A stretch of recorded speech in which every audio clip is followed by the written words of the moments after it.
The land out here did not care about a person. It stretched flat and brown, broken only by mesquite and prickly pear, until it hit a sky so big it threatened to swallow everything. This was Texas, somewhere in the high, lonely part of the 1870s, and the land itself was a kind of quiet violence. It was a place that bleached bones white and cracked a woman's spirit if she let it. Abigail Wilkins did not intend to let it.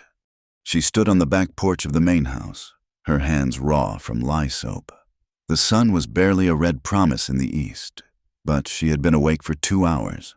Her day always began before the light, a habit from a life before this one, a life that felt 1,000 years gone. The Wilkins Ranch was a sprawling, arrogant thing.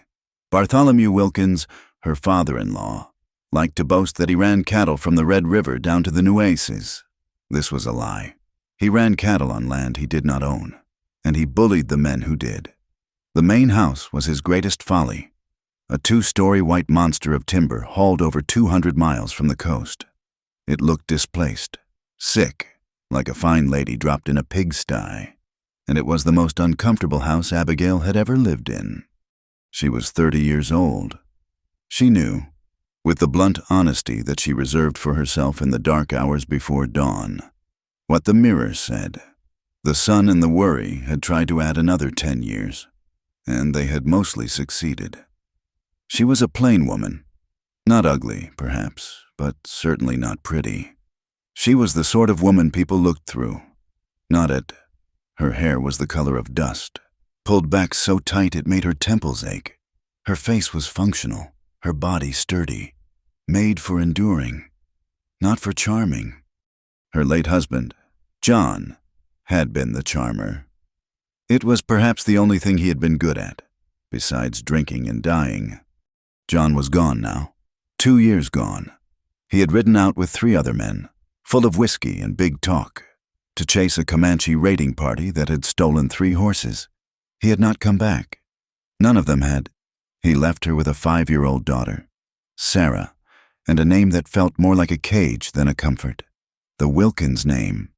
Inside that foolish, oversized house, the masters of the cage were just beginning to stir. John's father, Bartholomew Wilkins, and John's older brother, Silas.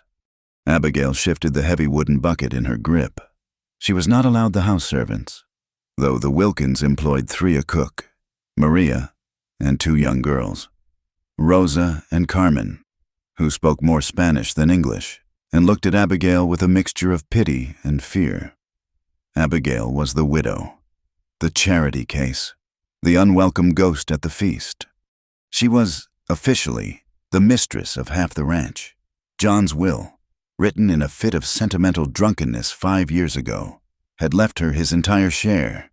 This fact was the grit in the gears of the Wilkins family, the stone in their shoe. The kitchen door swung open, and Silas stepped out onto the porch. He was a thick man, 35 years old, and softer than a man on the frontier had any right to be. He was already sweating through his white linen shirt, and he held a cup of coffee. It was probably half whiskey. It was only 6 in the morning. "Abigail," he said. His voice was always too smooth, like oil on dirty water. "You are up early, disturbing the peace." Abigail turned slowly. She had learned long ago not to flinch. Flinching gave him satisfaction. "I am carrying water to my cabin. Silas, Sarah is thirsty." "Ah, the child." Silas took a sip of his coffee. "A regrettable situation, all around. My brother, bless his foolish heart, left quite the mess." "She is your niece," Abigail said, her voice flat. "She is a Wilkins."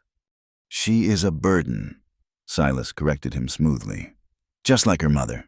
Father and I, we grow tired of this charade." "It is not a charade. It is my husband's will." Silas laughed. It was a wet, unpleasant sound. "A piece of paper out here. My dear sister-in-law, possession is 9/10 of the law, and the law is a long, long way from here.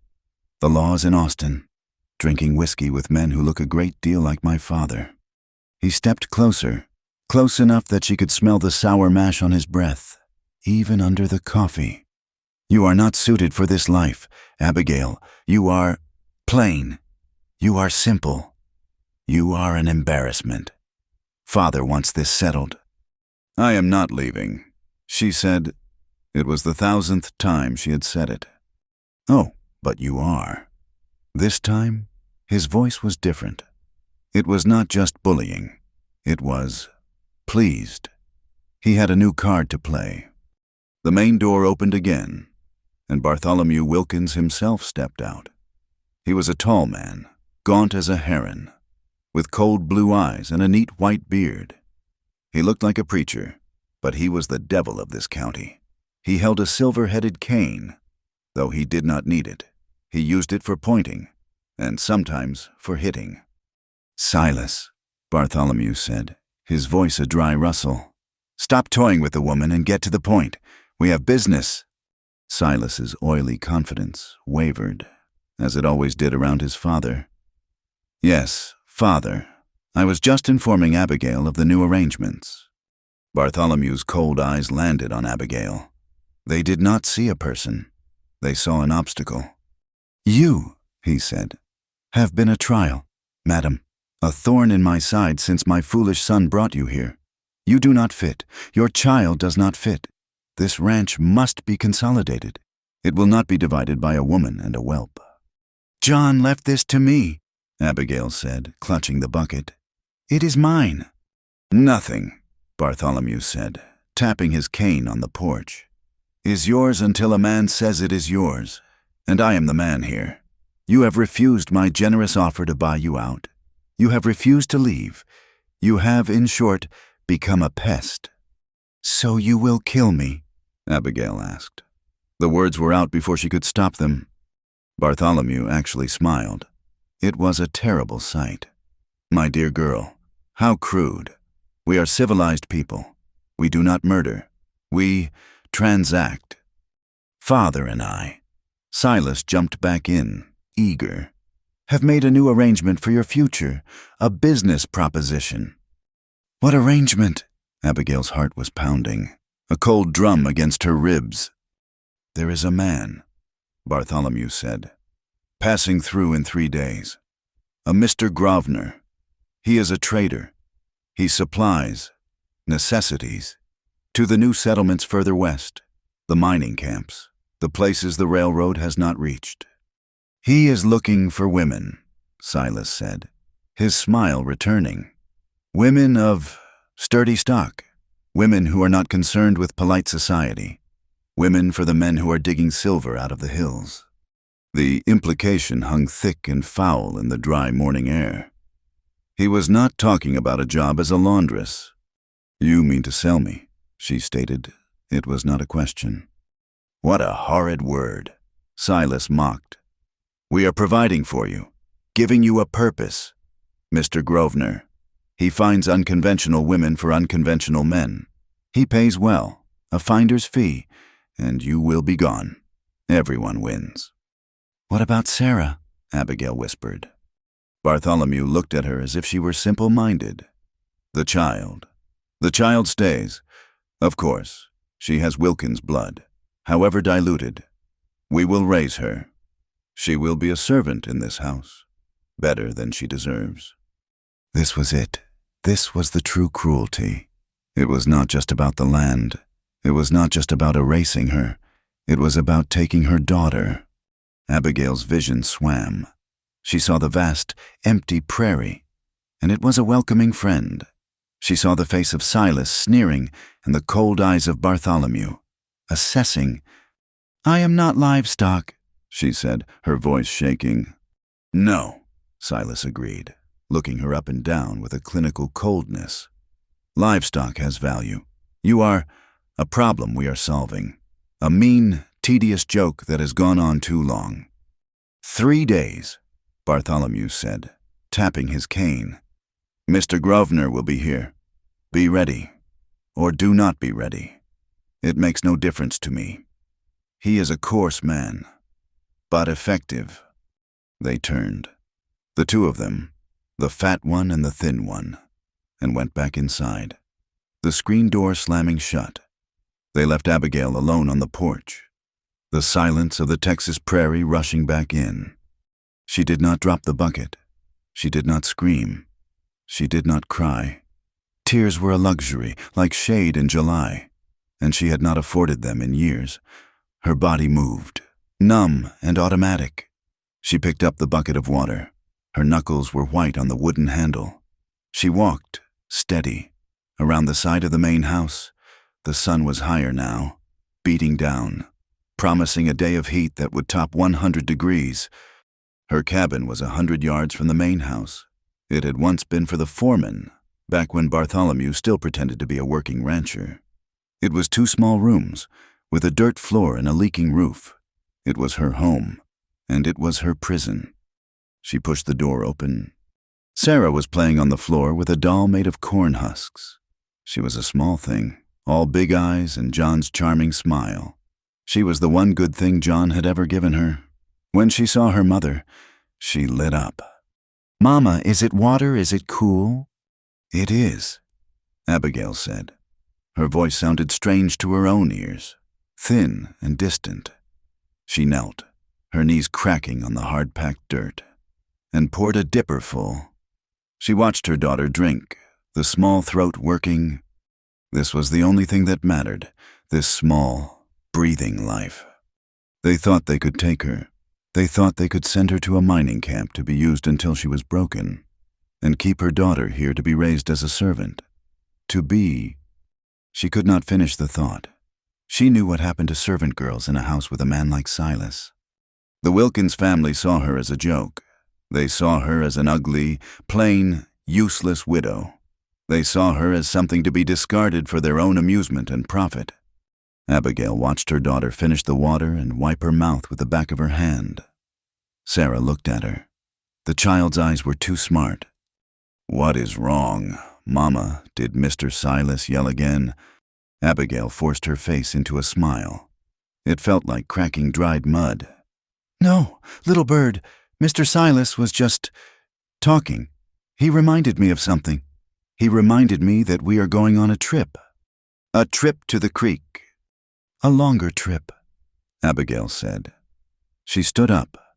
The numbness was fading, replaced by a cold, sharp clarity. They had forgotten where she came from. She was not born to this false, cruel luxury. She was born in the hard-scrabble hills of Tennessee. Her father used to say she was born with granite in her spine. She had eaten what they shot. She had fought for what they kept. She had survived the winter of 1859, the one that killed half her town. She had survived the fever that took her parents, one after the other. She had survived John's drinking and his casual, charming cruelty. She was a widow. Yes, she was plain. Yes, but she was not weak. She was a rock. She was a piece of iron. She went to the loose floorboard under her cot. She pulled it up.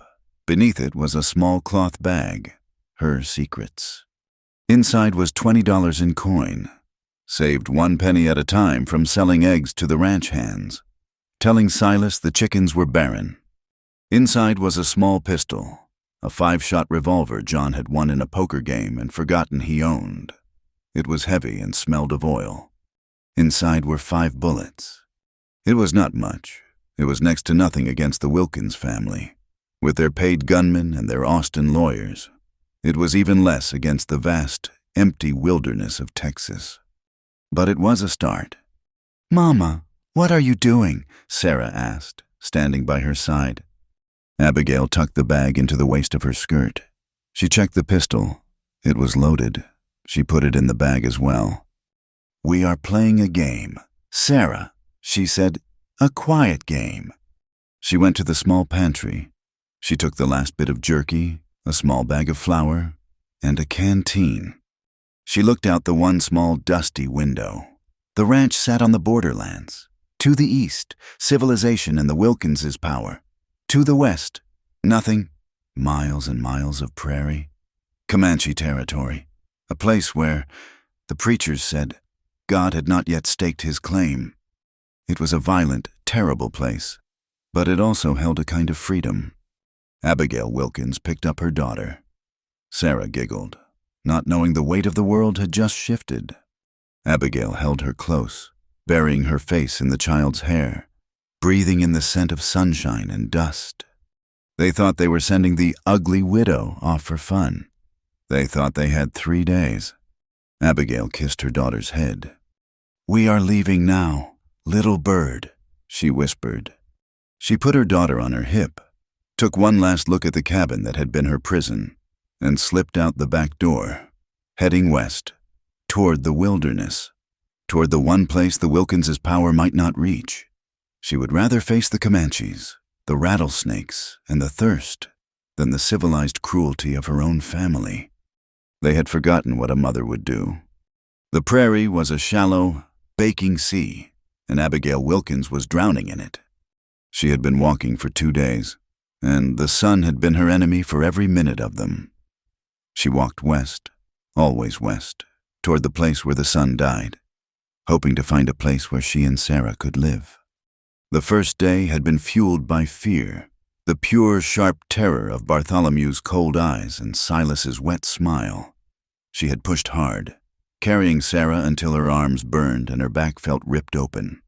Then, setting her down to walk, dragging her by the hand when the child stumbled, they had made good time, crossing the dry bed of the Brazos River fork by twilight and hiding in a tangle of mesquite. The second day, the fear had burned away, leaving the hard, dry ash of reality. The canteen was half empty, the jerky was gone, the flour was a handful of dust in a sack. Sarah did not cry, which was worse than if she had. She just watched her mother with those huge, trusting eyes, her small face streaked with dirt, her lips cracked. "We are playing a game." "Mama," she had whispered on the second night, huddled under a granite overhang. Abigail, who had not slept, stroked her hair. "That is right, little bird. A quiet game. We have to beat the monsters." "Mr. Silas is a monster," Sarah had stated, not with fear, but with the simple clarity of a child. "Yes," Abigail had whispered back, "he is." Now, on the morning of the third day, Abigail knew they could not go much further. The land had changed. The flat prairie was beginning to rise, breaking into shallow canyons and sharp, rocky hills. It was harder walking, but it offered more places to hide, and, God willing, a place to find water. She had the pistol tucked in her waistband. The $20 were a useless weight in her pocket. She had 5 bullets. She counted them again, as if the number might change. 5. 1 for Silas, 1 for Bartholomew, 1 for Grosvenor. That left 2, 1 for herself. The math always stopped there. It never left 1 for Sarah. She would not allow that. She would find another way. She carried Sarah on her hip, though the child was 5 years old and heavy. But Sarah's legs were cramping, and she had a slight, dry cough, dehydration, the monster that would kill them long before the Wilkins family found them. Abigail crested a small rise, and her heart seized. Smoke! Not a campfire, not a signal. It was a thick, greasy column of black smoke, rising a few miles to the east, back the way they had come. She knew what it was. She had seen it once before, when the Comanche had burned a neighbor's hay barn. She tasted ash. It was not a barn, it was her cabin. The Wilkins family had found her gone. They had waited the 3 days, perhaps. Or perhaps Silas had gone to taunt her that morning and found the coop empty. And now, the hunt was on. They had burned her cabin to signal the start of it. It was a joke to them, a sport. Abigail turned her back on the smoke. She did not run. Running was a waste of energy. She walked west. She put one cracked boot in front of the other. The granite in her spine had to be enough. Duncan had seen the woman 2 days ago. He had been on a high mesa, watching the Wilkins ranch. He watched it often. The men there were arrogant. They pushed their cattle too far west. They muddied the water holes. And they spoke with loud, violent voices. They were a boil that needed lancing, but the people were thin, and the treaties, however false, were holding. For now. He was a warrior, but he was also a widower. He had known violence, and he had known loss. His wife had been taken by the white man's coughing sickness 3 winters ago. His son, a small boy of 6, had followed her 2 moons later. There was a hole in Duncan. The land filled some of it. The duty to his people filled some more, but there was a space that remained empty, cold as a star. He had seen her slip out of the small cabin, a white woman carrying a child. He had seen her move west, not east toward the towns. She moved with purpose. She was not wandering, she was fleeing. He had thought, briefly, to stop her, to take her. A white woman was a good bargaining chip, or she could be useful. But he had let her go. He was curious. He followed, staying 2 miles back, a ghost on the prairie. He watched her survive the first day. He watched her hide on the second. He saw her discipline. She did not waste movement. She did not panic. When her child cried, she did not coddle. She spoke, and the child went quiet. He saw the smoke, too, from the east. He knew what it meant. And he saw the other riders, 2 of them. They were not warriors. They were sloppy. One was fat, riding poorly. The other was big, and he rode like a man who was paid to hunt. They were following her tracks, and they were closing the distance. He moved his pinto into a slow, ground-eating lope. The game had changed. Abigail found water. It was a miracle, small and dirty, but it was water. A thin green line of algae in the bottom of a dry draw, shaded by a single stunted cottonwood. She fell to her knees, her hands shaking. "Wait, Sarah, wait!" She scooped the murky water into the canteen, then ripped a piece of her petticoat. She strained the water through it. Once, twice, it was still brown, but the big pieces were gone. "Now," she said. She gave the canteen to Sarah. "Slowly, small sips." Sarah drank, her eyes closed in relief. Abigail watched her, and for the first time in 3 days, she allowed herself to feel a sliver of hope. Maybe they could make it. Maybe there was a place, somewhere to the west, where they could disappear. A voice, slick with false friendship, cut the air. Well, look at this. Mr. Grosvenor, a little picnic by the creek." Abigail's blood turned to ice. She stood, pushing Sarah behind her, and pulled the pistol from her waistband. Silas Wilkins sat on his horse, not 30 yards away, smiling. He looked hot and angry, his fine shirt stained with sweat. Beside him sat a man who was everything Silas was not. He was enormous, with a tangled beard the color of rust. He wore bearskins, though it was nearly 90 degrees. His eyes were small and black, and they looked at Abigail not as a person, but as a thing. He held a heavy rifle, and it rested easily in his grip. This had to be Grosvenor. My, Abigail," Silas said, enjoying himself. "You have led us on quite a chase. Father is very disappointed. You ruined his transaction." "She has spirit," Grosvenor said. His voice was a low rumble, like rocks grinding together. "I like that. It will be fun to break." "The deal is still on. Mr. Grosvenor," Silas said, his eyes glittering. "She is all yours. But the child, Father was very specific. The child comes back to the ranch." "I am not going with him," Abigail said. Her voice was steady. The pistol was steady in her hand. "And you are not taking my daughter?" Silas laughed. That wet, awful sound. "Oh, Abigail, you are still playing the game. It is over. You are a joke. You were a joke when my brother married you. You were a joke when he died, and you are a joke now. An ugly widow with a bastard child, thinking she can defy us." "Silas," Grosvenor said, bored. "Get the child. I will handle the woman." Grosvenor dismounted. He moved with a heavy, deliberate slowness. Silas, however, stayed on his horse. He was afraid of her, even now. "Give me the girl. Abigail, do not make this harder." "Get down," Abigail whispered to Sarah. Crawl into the bushes, now! Sarah, bless her obedient heart, scrambled away. No, Silas shouted, and he spurred his horse forward. Abigail raised the pistol. She did not aim for Silas. She aimed for the horse. It was a terrible thing, but it was the bigger target. She pulled the trigger. The explosion was deafening. The pistol bucked in her hand. The horse screamed, a high, terrifying sound, and reared. Silas, the clumsy fool, toppled backward out of the saddle and hit the ground hard. The wind knocked out of him. Grosvenor, who had been moving slowly, now moved with terrifying speed. He dropped his rifle, which was still in its scabbard, and lunged, closing the distance. Abigail tried to turn the pistol on him, but he was too fast. He hit her, a huge, open-handed slap that sent her sprawling. The pistol flew from her grip and landed in the dust. Stupid, Grosvenor spat. You should have shot me. He grabbed her by the hair, hauling her to her feet. Now we do this the hard way. From the ground, Silas was gasping.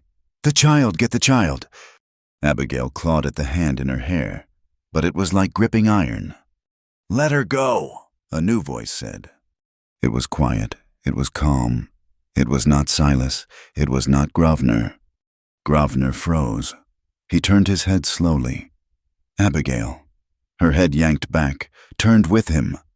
On the ridge, not 50 feet away, was a man on a pinto horse. He was Comanche. He wore simple buckskin leggings and a breechcloth. His chest was bare, scarred, and powerful. He was not painted for war, but he held a Henry rifle, and it was aimed at Grosvenor's chest. Comanche, Silas wheezed, crawling backward. We are dead. Grosvenor did not move. He was a brave man, in his own brutal way. This is white business. Savage. Ride on. The Comanche did not look at Grosvenor. He looked at Abigail. His eyes were not cold. They were still, like a deep, dark pool of water. He saw her, held in the bear man's grip. He saw the child, peeking from the bushes. He saw the pistol in the dust. He saw the downed horse groaning. He was the man from the mesa, Duncan. He had watched her fight. He had watched her raise the pistol, not to beg, but to shoot. He saw the granite. He saw the thing that had been ripped out of his own life, a woman fighting to protect her child. In his world, this was the only thing that mattered. It was the only fight that was pure. This was not a weak woman. This was not a joke. This was a warrior. Silas, seeing the Comanche distracted, scrambled for the pistol. I will kill him. I will kill the heathen. No, Duncan said. He did not move his rifle. An arrow appeared from nowhere. It crossed the space between them in a silent breath and buried itself in Silas's outstretched hand, pinning it to the dusty ground. Silas screamed. It was a high, thin sound, like a rabbit. Grosvenor finally let go of Abigail's hair and shoved her away. He was reaching for his own sidearm. You son of a... Duncan just looked at him. He raised the rifle, just an inch. Go, he said. This is my property, Grosvenor bellowed. I paid for her. She is not property, Duncan said. His voice was a flat, hard stone. The land does not want you. Leave. Grosvenor looked at the rifle. He looked at Silas, who was weeping and clutching his pinned hand. He looked at the arrow, sunk 6 inches into the hardpan. He was a businessman. He was cutting his losses. He spat in the dust. You can have her. She is probably diseased anyway. He ripped his rifle from his saddle, grabbed the reins of Silas's terrified, wounded horse, and swung onto his own. He did not look back. He rode east, dragging the other horse behind him. The silence that fell was heavy. There was only the sound of Silas, weeping in pain, and Sarah, sniffling in the bushes. Abigail stood, her scalp aching, her cheek on fire. She looked at Silas, pinned to the earth like a trapped insect. Then she looked at the Comanche. He was still on his horse.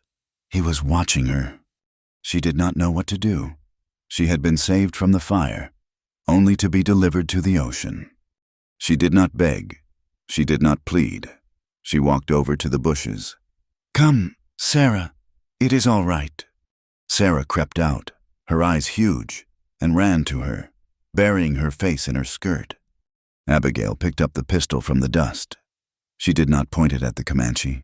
She did not point it at Silas. She just held it. It was her last bullet. The math had changed again. She looked at Duncan. He saw her, the ugly widow. The joke, her face was swollen. Her hair was a rat's nest. Her dress was torn, and she was the most magnificent thing he had ever seen. She was not a prize. She was not a captive. He saw, in her, a reason for the hole in his heart. He had seen the white men's cruelty. He had lost his own family. And here was a woman, a white woman, who had the spirit of the people. She had the spirit of a mother. Duncan nudged his horse forward. He stopped 10 feet away. He looked at Silas, who was watching him, his eyes wide with terror. "He will die," Duncan said. "The arrow is dirty." Abigail looked at the man who had tormented her, the man who had sold her, the man who would have stolen her child. "Yes," she said. Duncan nodded. It was the right answer. He looked at her, and at the child she protected. He did not come for pity. He did not come for conquest. He came because he had seen a thing of great value, a warrior's heart, tossed away by fools. He was not a stranger to violence, but he was also not a stranger to treasure, and the Comanche knew treasure when he saw it. He held out his hand, not to her, but to the west. "They will come back," he said. "You cannot stay here. Come." It was not a request. It was a statement. Abigail looked at the hand, and then at his face. She looked at the weeping man on the ground. She looked at the long, empty prairie to the east. She had 5 bullets. She had $20. And she had a daughter. She put the pistol in her waistband. She picked up Sarah. She walked toward the Comanche. She had walked toward him, but she stopped a few feet away, her body tense as a coiled snake. Sarah was a heavy, warm weight on her hip. The child was quiet, her small face buried in Abigail's neck, but her body was trembling. Abigail's eyes were locked on the Comanche. This was the enemy. This was the man, the very kind of man, who had made her a widow. Her husband, John, for all his failings, had died at the hands of men like this. The stories she had heard in town, the whispers on the ranch, all painted them as demons, bloodthirsty, savage. And he had saved her. The contradiction was a physical sickness, a dizziness that made her sway. She had been saved from Silas, only to be given to this man. She was a pawn, traded from one brutal hand to another. She was not saved. She was just repossessed. Her grip on the butt of the pistol in her waistband was slick with sweat. Silas was still making his terrible, wet, sobbing noises. He was trying to pull the arrow out of his hand, but it was buried deep in the hard, dry earth. Every tug sent a fresh wave of agony through him, and he would collapse, weeping. The Comanche, Duncan, swung off his horse. He did not land heavily. He landed with a predator's silence. He did not look at her. He stood for a long moment, simply watching Silas. He was not a tall man, not as tall as Grosvenor had been, but he was built of hard lines and quiet power. There was not an ounce of softness on him. He was like the land itself, economical, harsh, and dangerous. He walked over to Silas. Silas saw him coming, and his weeping turned into a high, thin shriek. "No, no, please get him away from me, Abigail, for God's sake. Help me, I am your family." Abigail flinched. Family, that word, from his lips, was the foulest obscenity she had ever heard. Duncan crouched beside Silas. He did not touch him. He just looked at the arrow, at the hand. Then he looked up, and his dark, still eyes found Abigail's. He did not speak. He just waited. It was a question. She knew it. He was asking her. What was this thing on the ground? Was it hers? Did it matter? "He will not die soon," Duncan said. His voice was not cruel. It was a statement of fact, like saying the sky was blue. "The sun, the thirst, the coyotes. It will take a long time. They will find him. Or what is left. They will hunt you," Abigail whispered. Her throat was raw. "They will hunt us," he corrected her. He stood up. "He will tell them. He will say a Comanche warrior stole you. He will say I took the child. They will send soldiers, not just your family." He was right. Bartholomew would not let this go. He would use the law. He would use the army. He would paint this as a savage kidnapping, and he would have the full, righteous power of the government behind him to hunt them down. Not to save her, but to punish her, and to punish the man who had interfered. Silas heard. He understood. His face was a mask of white, doughy terror. "Abigail, I will not. I swear to God I will not tell them. I will say you ran away. I will say you died just pull it out. Please, I am your brother." "My brother?" Abigail said, and her own voice sounded hollow. "Tried to sell me." She looked at Silas, this soft, pathetic man who had held the power of life and death over her for 2 years. He had laughed at her. He had called her a joke. He had tried to steal her child, he and his father. A thought, cold and sharp as a shard of ice, pierced her fear. They had not just wanted her gone. They had not just wanted the land. This Grosvenor, he was a brute. They knew what he was. They had given her to him for fun. They were going to let him break her. And they had burned her cabin. They had not been trying to sell her. They had been trying to murder her, just in a way that they could tell themselves was a transaction, a slow, amusing, profitable murder. They wanted her dead. Her life was not her own. She had known that, but now she understood. Her death was also not her own. They had tried to write the ending to her story. She looked at the weeping man pinned to the earth. He was not family. He was a monster. She looked at the Comanche. He was a killer.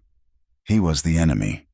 She was trapped between 2 worlds, and both of them wanted to consume her. "What do you want?" she asked Duncan, her voice a dry rasp. He tilted his head. "He is yours, not mine. You decide."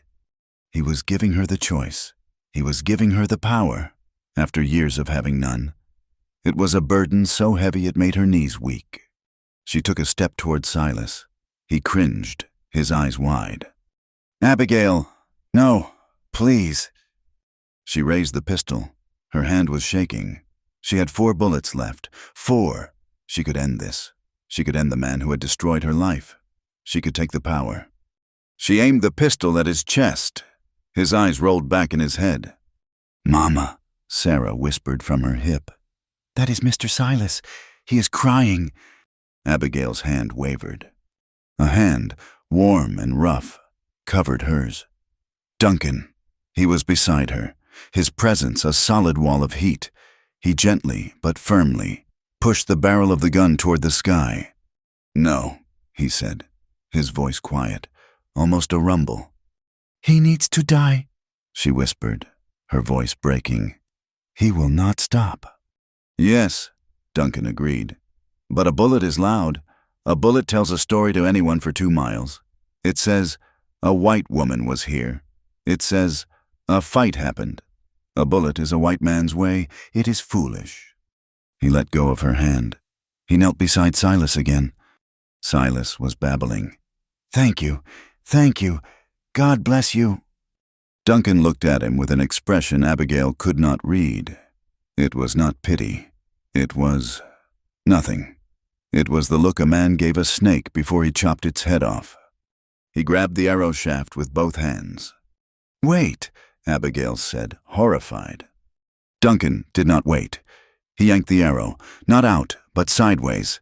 A sudden, brutal, tearing motion. The razor-sharp obsidian head, designed to do exactly this, ripped through flesh and artery and muscle. Silas's body arched off the ground. A sound, half scream, half gasp, choked in his throat. A river of dark blood poured from the wound, soaking the dry ground in seconds. His eyes were wide, staring at nothing, and then he was still. Abigail turned away, her stomach heaving. She choked back the bile, pressing her face into Sarah's hair. The world spun. The silence was absolute, broken only by the buzzing of a fly. She had just watched a man be executed. She turned back, her whole body shaking. Duncan was standing, wiping his bloody hands on the dusty grass. He looked at her. "Now he is quiet," Duncan said. "Now he tells no stories." He walked to her, and she flinched, pulling Sarah closer. Her pistol was still in her hand. He did not stop.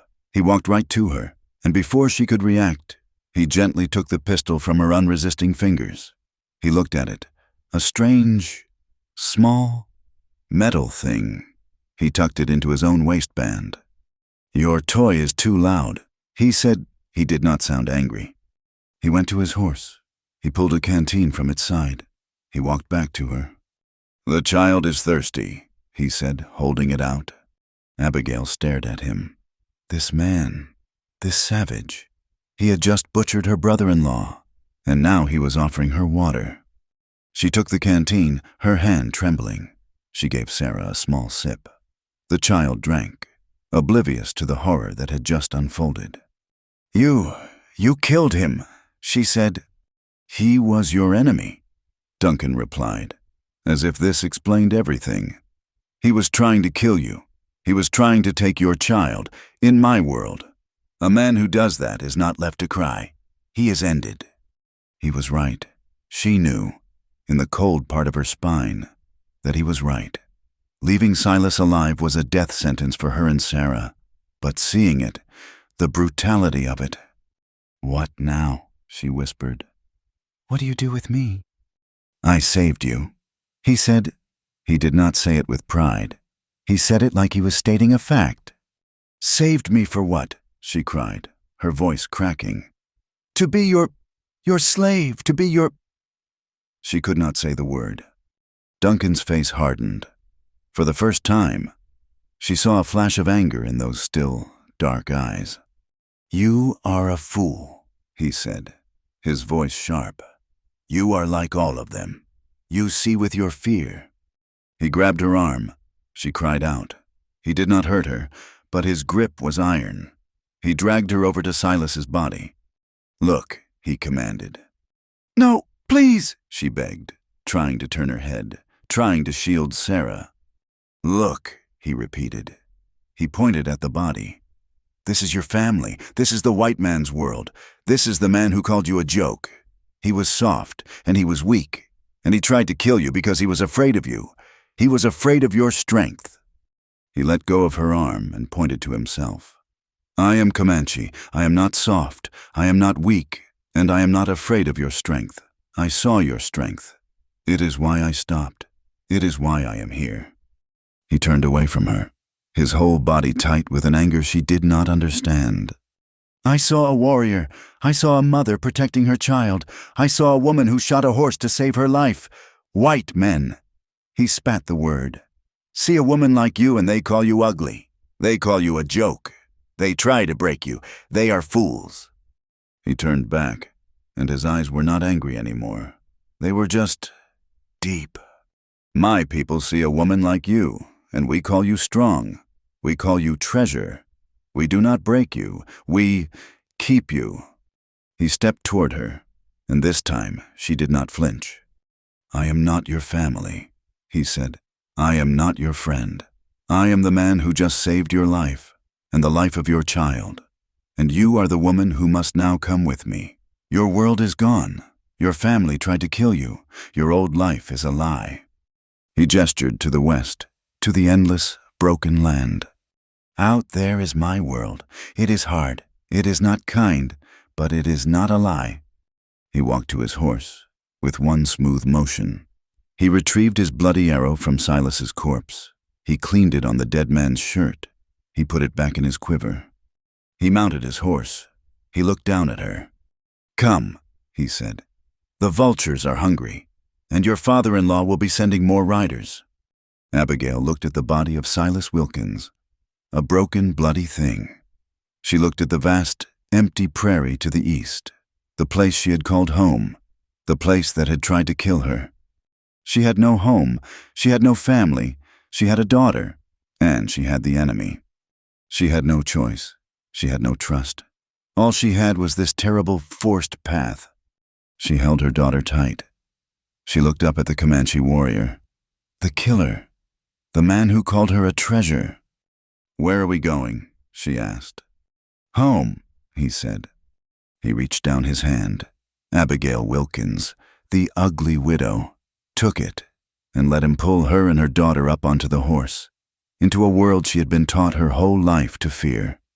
The ride was a blur of misery. Abigail was wedged behind Duncan, her arms wrapped around her daughter, who was a leaden, silent weight in her lap. Sarah had not spoken a word since she had seen Silas die. She had just stared, her eyes wide and dark. Now, she was a limp bundle, her small body finally succumbing to an exhaustion that was deeper than sleep. Abigail's own body was a geography of pain. Her thighs were rubbed raw against the pinto's back.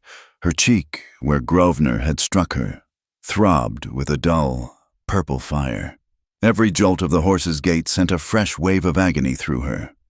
But worse than the physical pain was the proximity of the man in front of her. She was pressed against his back.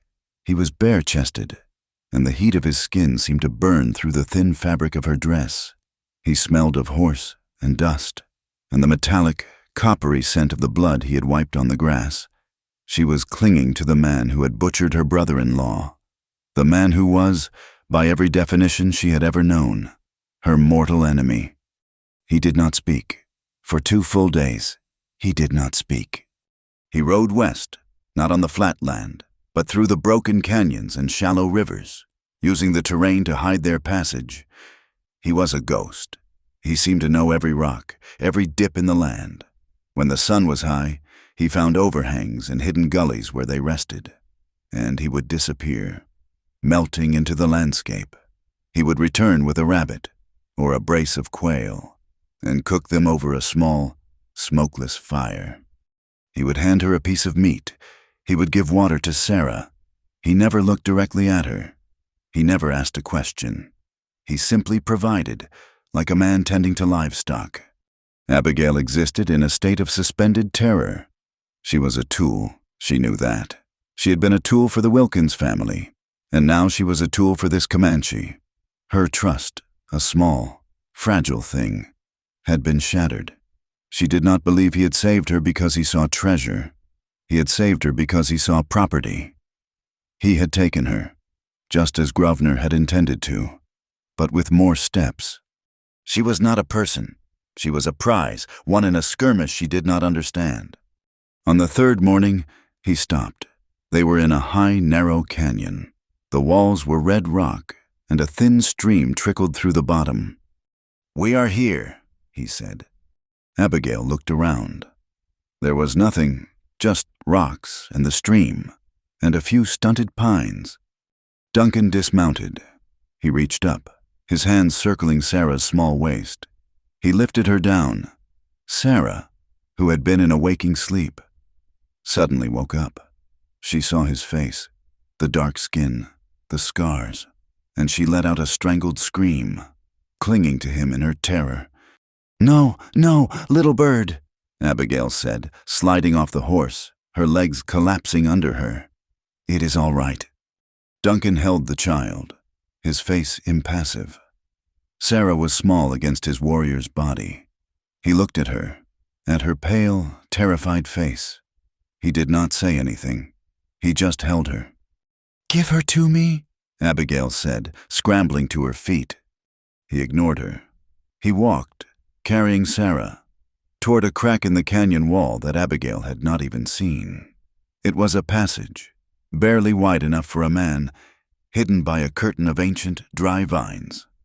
He pushed the vines aside. "Come," he said. Abigail, her heart pounding a cold, hard rhythm, followed him. The passage opened into a hidden valley. It was a shock. It was a place that should not have existed. It was green. The stream widened into a small, clear pool, surrounded by ancient cottonwoods, and scattered among the trees were the lodges. They were not cabins. They were not houses. They were tall, conical structures, covered in animal skins, painted with symbols Abigail could not read, perhaps 20 of them. Smoke rose from holes in their peaks. Dogs barked. And people. Dozens of people. They stopped what they were doing. The women, who had been scraping hides or grinding corn, froze. The children, who had been chasing a dog, fell silent. The men, mending tack or sharpening blades, turned as one. 100 eyes, dark and unreadable, fixed on her. This was his home. This was the Comanche village. Abigail stopped breathing. This was the place her husband, John, had ridden out to attack. These were the people who had killed him. She was in the lion's den, and she had been brought here by the lion. The people stared. Their faces were not angry. They were not curious. They were hard.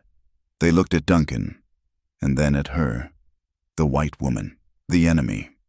"Mama," Sarah whimpered, finally reaching for Abigail. Duncan let the child go, and Sarah scrambled to her mother, burying her face in her skirt. Duncan walked forward, not looking at his people, but they parted for him. He was a man of great importance here. Abigail could feel it. He walked with an authority that Silas, with all his bluster, had never possessed.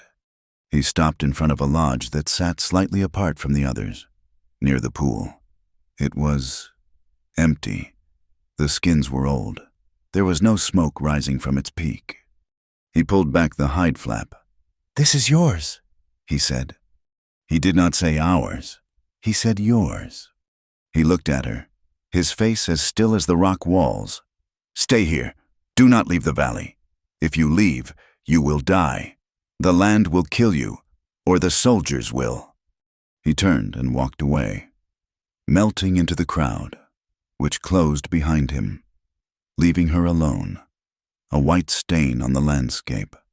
She stood there, frozen, for a long time. The people did not approach her. They just watched. Finally, her body shaking, she pushed Sarah inside the lodge and let the flap fall, plunging them into a smoky darkness. The first week was a lesson in isolation. She and Sarah were prisoners in a lodge that had no lock. She was a ghost. The people, as she learned they called themselves, did not speak to her. They did not look at her. When she walked to the stream to fill her canteen, the other women would gather their things and move upstream, leaving her to drink from the water they had already passed. They were not cruel. They were complete. They had a world, and she was not part of it. She was an impurity. Duncan was her only link to this world, and he was a harsh one. He was not her jailer, but he was her provider. Every morning, there would be food outside the flap, a piece of roasted deer, a cake of ground corn and berries. He did not come in. He did not speak to her. He just left the offerings, like a man leaving food for a stray dog he did not want in the house. He was protecting her, she realized, not for her sake, but for his. She was his treasure, his property, and by leaving her in this empty lodge, he was making a statement. She was his and no one else was to touch her. She was as much a captive as she had been on the Wilkins ranch. The cage was just bigger, and the bars were made of a language she could not speak and a people who hated her. Sarah was her only comfort and her greatest terror. The child was silent, her eyes haunted. She spent her days playing with a small stone, whispering to it. The other children, the Comanche children, would sometimes run past the lodge, brave and brown and naked. They would stop, stare at the pale-faced girl, and then run away, shouting things that sounded like insults. Abigail spent her time cleaning. She swept the dirt floor of the lodge with a branch. She scrubbed their clothes in the stream. She braided Sarah's hair. She did the things she had always done, the small rituals of a civilized life, in a place that was anything but. On the 7th day, The confrontation came. Abigail was inside the lodge, mending a tear in Sarah's dress, when the flap was thrown open. An old woman stood there. She was not tall, but she was broad, and her face was a map of deep grief and rage. Her hair was gray, and she wore a necklace of bear claws. She looked at Abigail, and her eyes were not still, like Duncan's. They were burning. She stepped inside. She began to speak. Her voice was a low, guttural rasp, rising with every word. She was spitting the words at Abigail. Abigail did not understand the language, but she understood the hate. The woman was pointing at her, and then at the empty furs where a warrior might sleep. She was screaming about white men, about soldiers. Sarah was crying, hiding behind Abigail. The old woman, whose name was Stands Against the Wind, reached out and grabbed a handful of Abigail's dusty hair. She yanked.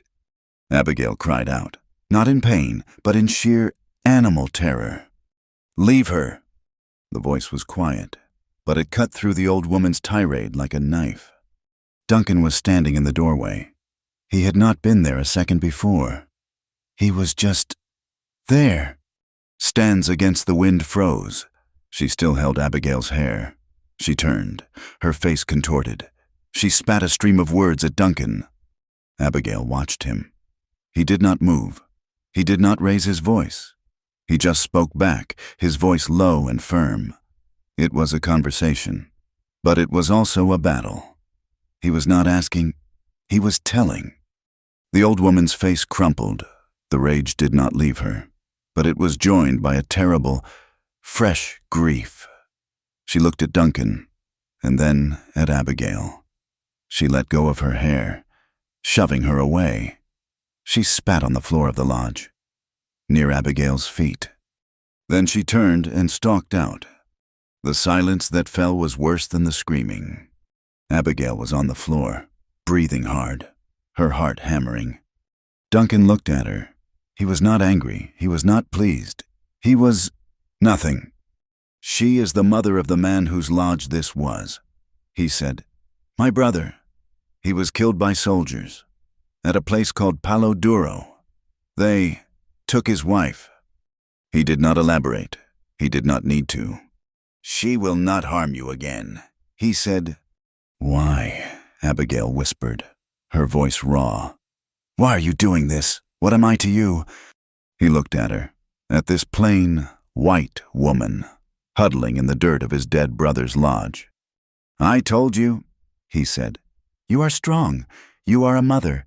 My people. We are dying. The soldiers, the sickness, the reservations. We are becoming ghosts." He stepped into the lodge. The first time he had ever done so, he knelt, not near her, but by the cold fire pit. "I had a wife," he said, his voice so quiet she had to strain to hear. "She died. The coughing sickness. I had a son. He followed her. I am empty. My lodge is empty. My heart is empty." He looked up, and his eyes were not still. They were full of a pain so deep it was a universe. "Then I saw you. You, who were called ugly by your own people. You, who were thrown away. And you fought. You raised a pistol. You fought for your child." He stood up. "My people have forgotten what it is to fight. They are learning to beg. I will not beg." He looked at her. "I do not protect you because you are mine. I protect you because you are like me. You are a survivor. You have granite in your spine." He had used her own father's words. "You are not a ghost." He said, "Not yet, but you are useless. A Comanche woman works. She brings water. She scrapes hides. She feeds her family. You sit." "They will not let me," she said, her voice small. "The women, they hate me." "Yes," he said. "They hate the white woman. Show them the strong woman. Show them the treasure I saw. Or, do not, and you and your child will starve. When I am gone, they will not feed you." He turned and left. Abigail sat in the silence. She was not a prisoner. She was not a slave. She was on trial.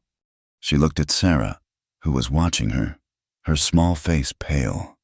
Abigail stood up. She straightened her dress. She pulled her hair back into a tight, severe bun. She was Abigail Wilkins. She was not a rock. She was granite.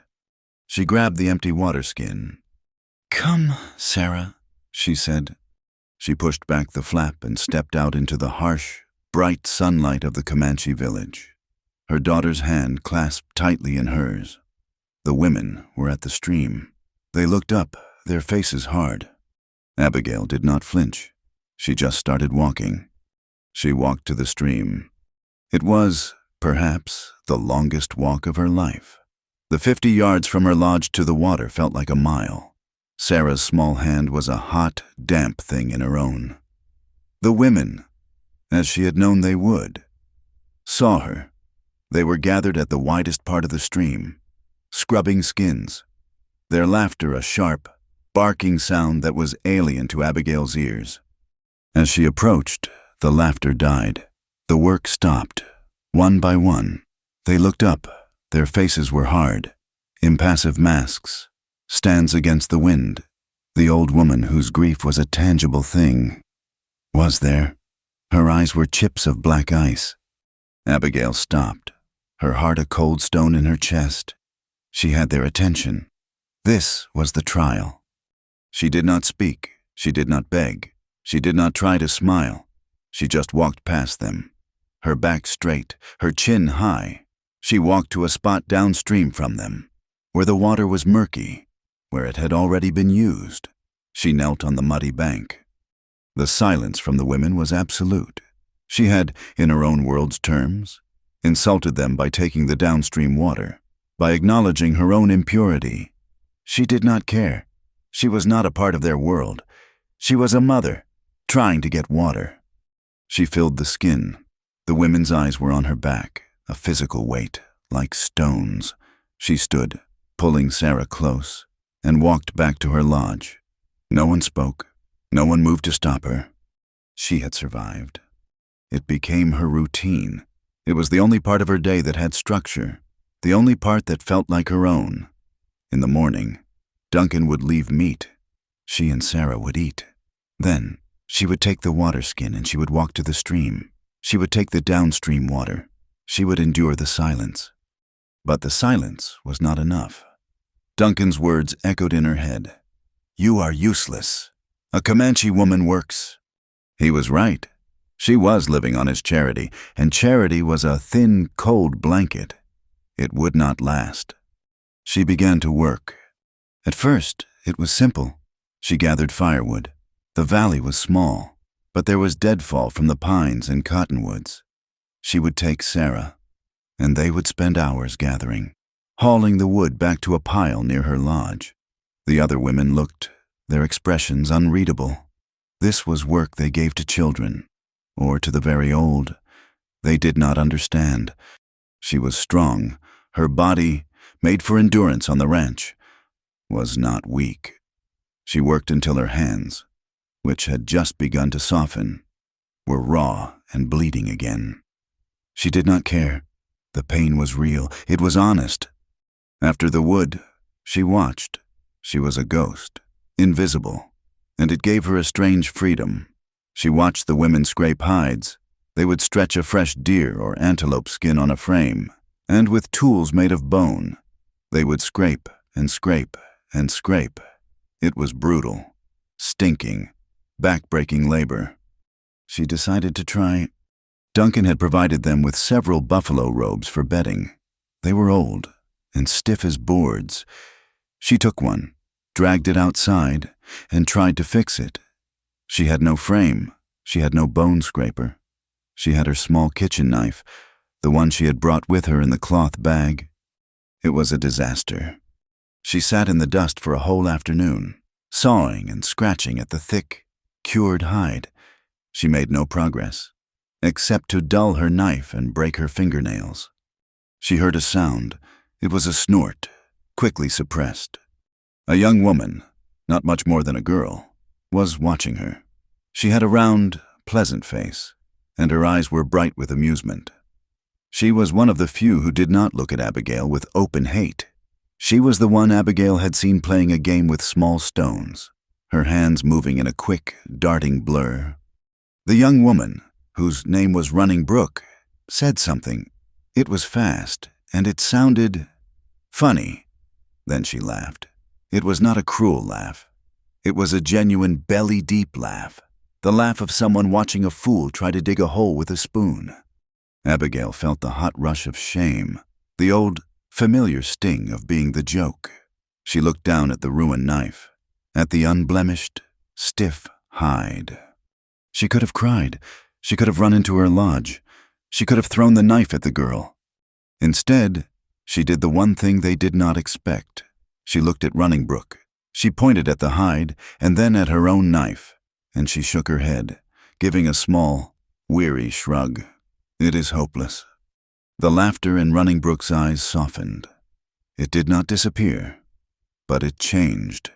It became less about mockery and more about pity. She said something, slow this time. She pointed at Abigail's knife, and then at the hide, and she laughed again, shaking her head. She walked away, and Abigail, her heart heavy, assumed that was the end of it.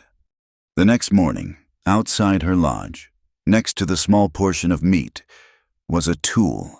It was a scraper, made from the leg bone of a deer, sharpened to a dull, effective edge. Abigail stared at it. It was not a gift, she knew that. It was not friendship. It was a test, or maybe it was just Duncan, tired of watching her fail.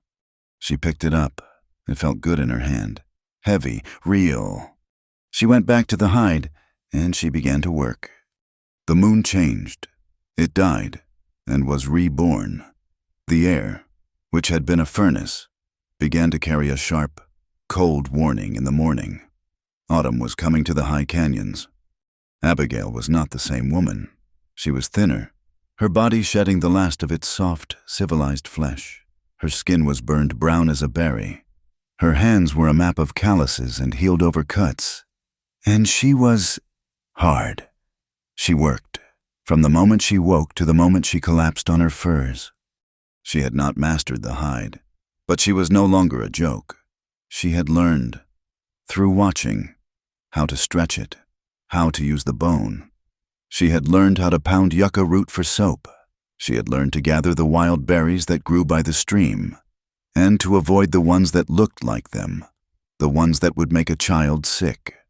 The women still did not speak to her, but they no longer moved upstream. They simply made room for her, a small, grudging space. And Sarah, her silent, haunted Sarah. She, too, had begun to change. She had watched the Comanche children, those wild, shouting, beautiful children. She was afraid of them. One afternoon, a small boy, the son of Running Brook, had a small ball made of stitched hide. He was rolling it in the dust. He saw Sarah, watching from the flap of her lodge. He looked at her. She looked at him. He rolled the ball, gently, toward her. It stopped at her feet. Abigail, who was scraping at the endless hide, held her breath. Sarah looked at the ball for a full minute.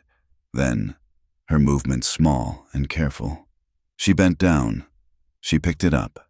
She looked at the boy, and she rolled it back. He rolled it to her. She rolled it back. It was not a game. Not really. It was a conversation. The first one Sarah had held with anyone but her mother in a month. Abigail's eyes blurred with tears. The first she had shed since she had fled the ranch. She scrubbed at them angrily. Crying was a luxury. Crying was useless. That evening, Duncan came to her lodge. He did not leave food and disappear. He stood in the opening, a dark silhouette against the deep, purple sky. "The meat is low," he said. His voice was flat. Abigail looked up from the small fire she had built. "Yes. The herd has moved south. We must go on a long hunt. Maybe 10 days, maybe more." Abigail's heart went cold. 10 days. Without his provision, the women, they would not share. She and Sarah would starve. She had seen how the weak, were treated.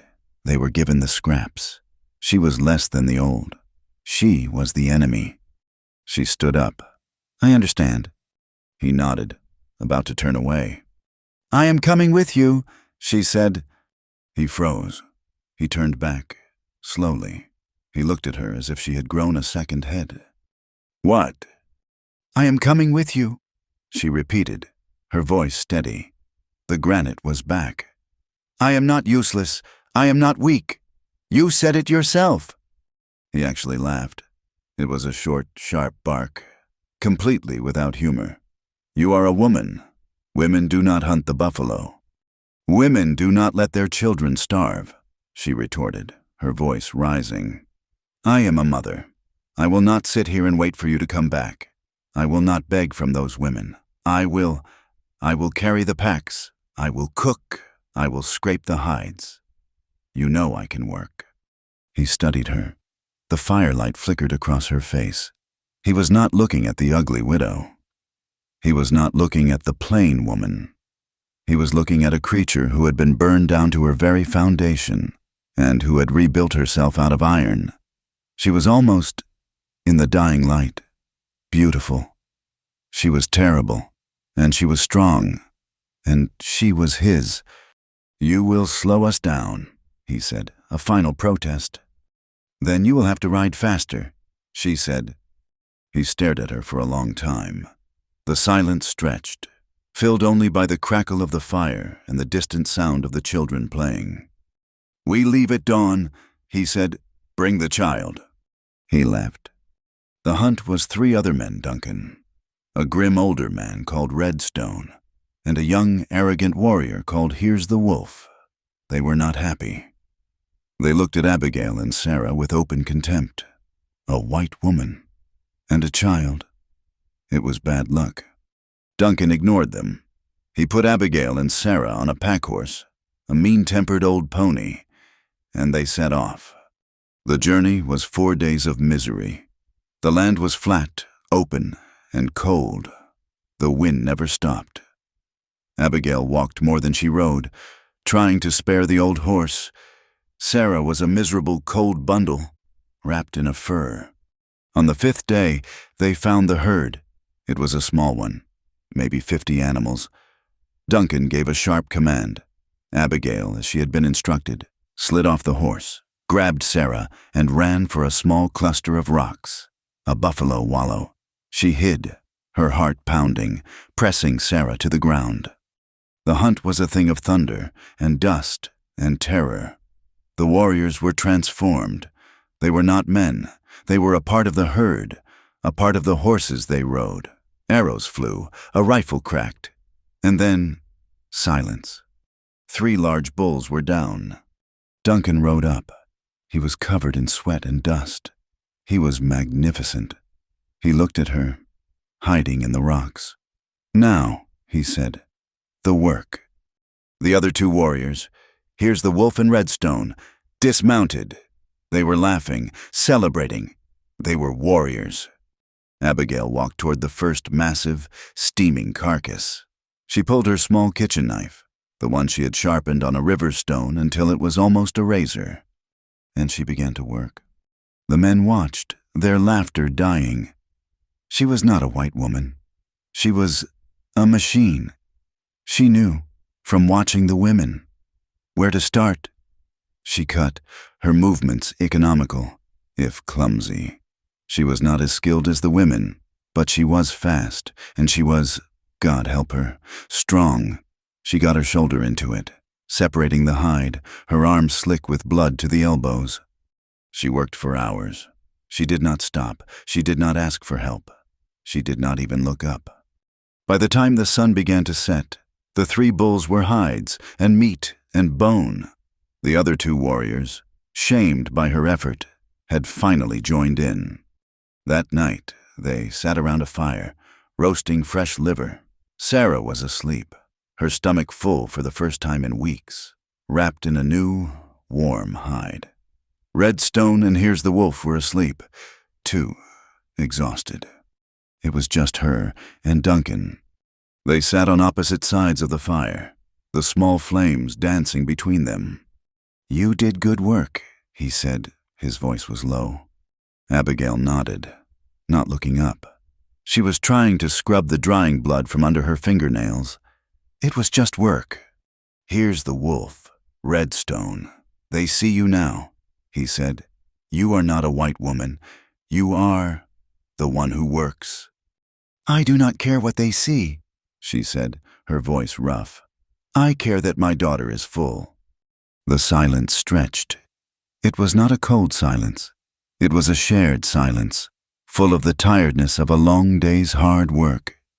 "Your family," he said, staring into the flames. "The men who hunted you, you are nothing like them." "They were not my family," she said, the words coming out hard, like stones. "They were my husband's. My husband. He was a fool, a charming, weak fool." The confession was out before she could stop it. The fire, the darkness, the exhaustion. It pulled the truth from her. He drank. He talked big. He died for nothing, chasing men, like you, for glory. I think I hated him." Duncan nodded slowly. He did not seem surprised. "It is a bad thing to be tied to a weak man," he said. "It is a slow poison." He poked the fire with a stick, sending a shower of sparks into the night. "My wife," he said, his voice a low rumble. "Her name was Star That Falls. She was not strong, not like you." Abigail looked up, shocked. He had never, ever spoken of his past. "She was gentle," he said, his eyes lost in the flames. "She was kind. This land, it is not for gentle things. The white man's sickness, the coughing, it came in the winter. It took her breath." He stopped. His throat worked. "I am a warrior," he whispered. "I can fight soldiers. I can fight wolves. I could not fight the sickness in her lungs. I held her hand. I watched her. Go." He looked up, and his eyes met hers across the small fire. They were not still. They were not hard. They were two pools of endless, fathomless pain. "I failed," he said. "I failed her, and I failed my son. The fever took him. 2 moons later, I am empty." She had seen him as a killer, a savage, her captor, and now she saw him. Just Duncan, a man hollowed out by grief, a man who was just as broken as she was. "You did not fail," she said, her voice quiet but fierce. "You cannot fight a fever. You cannot stab the wind. You cannot change what is. You can only endure it." He stared at her. He was seeing her, not the ugly widow, not the white woman. He was seeing Abigail, and she was seeing him. A strange warmth spread through her chest. It was not love. It was not passion. It was recognition, a quiet, terrible, beautiful recognition. She was not alone. He had called her a treasure. She had thought it was a word for property. She had thought he meant his. But now, sitting in the vast, cold darkness of the prairie, covered in the blood of the hunt, she understood. He had not seen a thing to own. He had seen a thing he recognized. He stood up, breaking the spell. He was a shadow against the stars. "You should sleep," he said, his voice gruff. "We move at dawn." He took the first watch, his rifle across his knees, a dark, silent guardian. Abigail lay down, pulling Sarah close. She was exhausted, her body one great, screaming ache. But as she drifted off to sleep, she was, for the first time in her life, not afraid. She was in the heart of the wilderness. Her enemy was her only protector, and she felt, for one impossible moment, completely safe. They returned to the valley with the meat. It was not a parade, not a victory, but it was a quiet, deep satisfaction. The horses were heavy with dried buffalo, enough to see the small band through the first hard months of winter. When they rode into the hidden valley, the people came out of their lodges. They saw the meat, and there was a low, respectful murmur. Then they saw Abigail. She was not the pale, terrified woman who had arrived a moon ago. She was sitting astride the old pack-horse, her hair unbound and matted with dust, her dress stained with the dark, dried blood of the butchering. She was gaunt, her face all bone and eyes, and she was as brown as any of them. She looked, in short, like a warrior who had been to battle and returned. Here's the wolf and Redstone rode in first. They did not mock her. They did not ignore her. They rode as men who had hunted, and they accepted her as one who had worked. Running Brook, the young woman with the laughing eyes, saw her. Her laughter died, and her eyes went wide. She looked at Abigail, and the look was not amusement. It was a deep, astonished respect. Abigail slid off the horse, her body a single, protesting ache. She did not wait for help. She began to unload the heavy packs of meat, her movements stiff but practiced. Stands against the wind, the old woman who had hated her came out, her eyes sharp as obsidian chips, took in the scene. She saw the meat. She saw Abigail, working, not resting. She looked at Duncan, who was watching Abigail, his face impassive. The old woman's face tightened, but she said nothing. She turned, and for the first time, she did not look at Abigail as if she were a ghost. She looked at her as if she were a thing, a strange, unwelcome, but undeniable thing. Abigail took her daughter. Sarah had survived the trip, a small, cold, miserable bundle. But she was alive, and she was full. Abigail took her to the lodge, which now felt impossibly like home. 2 days passed. The rhythm of the valley returned, but it was a new rhythm. Abigail was no longer the ghost. She was the one who works. The women still did not speak to her, not in friendship, but they made space for her. Running Brook even brought her a new scraper, a better one, and left it by her lodge flap. A silent, grudging gift. Abigail was inside, working on one of the new buffalo hides. It was a massive thing, and it would keep her and Sarah warm through the winter. Sarah was outside, in the pale, thin sunlight. She was rolling the hide ball with Running Brook's son. It was a quiet, happy sound, the sound of life. Abigail paused, her arm burning from the work. She looked at her daughter. She had done this. She had brought them here. She had found peace, a strange, harsh, bloody peace, but it was real. A sound cut through the air. It was not a village sound. It was not a child's cry or a dog's bark. It was a sharp, heavy crack, a rifle. The valley went dead silent. The children stopped playing. The women froze, their scrapers halfway through a stroke. Abigail's blood turned to ice. She knew that sound. It was not a Comanche rifle. It was a buffalo gun, the kind the white hunters used. It was the sound of her old world. Duncan appeared. He was not walking. He simply was. He stood in the center of the village, his face turned toward the narrow canyon entrance. He was already holding his rifle. Another crack, closer this time, and then a sound that was worse, a man shouting, his voice echoing off the high canyon walls. It was not Comanche. It was English. "They are in here. I smell the smoke spread out. We have them trapped." A warrior, the young scout who was supposed to be watching the pass, stumbled into the village. He was bleeding from a gash in his side. He clutched Duncan's arm. "White men," he gasped. "A dozen, maybe more. They are not soldiers. They are demons. They knew the way in." Stands Against the Wind let out a high, wailing cry. She ran to Abigail's lodge, her face a mask of pure hate. "You!" she screamed, pointing a shaking finger. "You brought them! This is your devil's work! The white man calls—" Before Abigail could even move, Duncan was in front of her. He did not look at Abigail. He looked at the old woman. "She is one of us," he said. and his voice was not loud, but it cut through the rising panic like a whip. "She is the one who works. You," he pointed to stands against the wind, "will do your work. Take the children, take the old ones, to the high caves, now." The order was absolute. The old woman's hatred warred with her discipline, but the discipline won.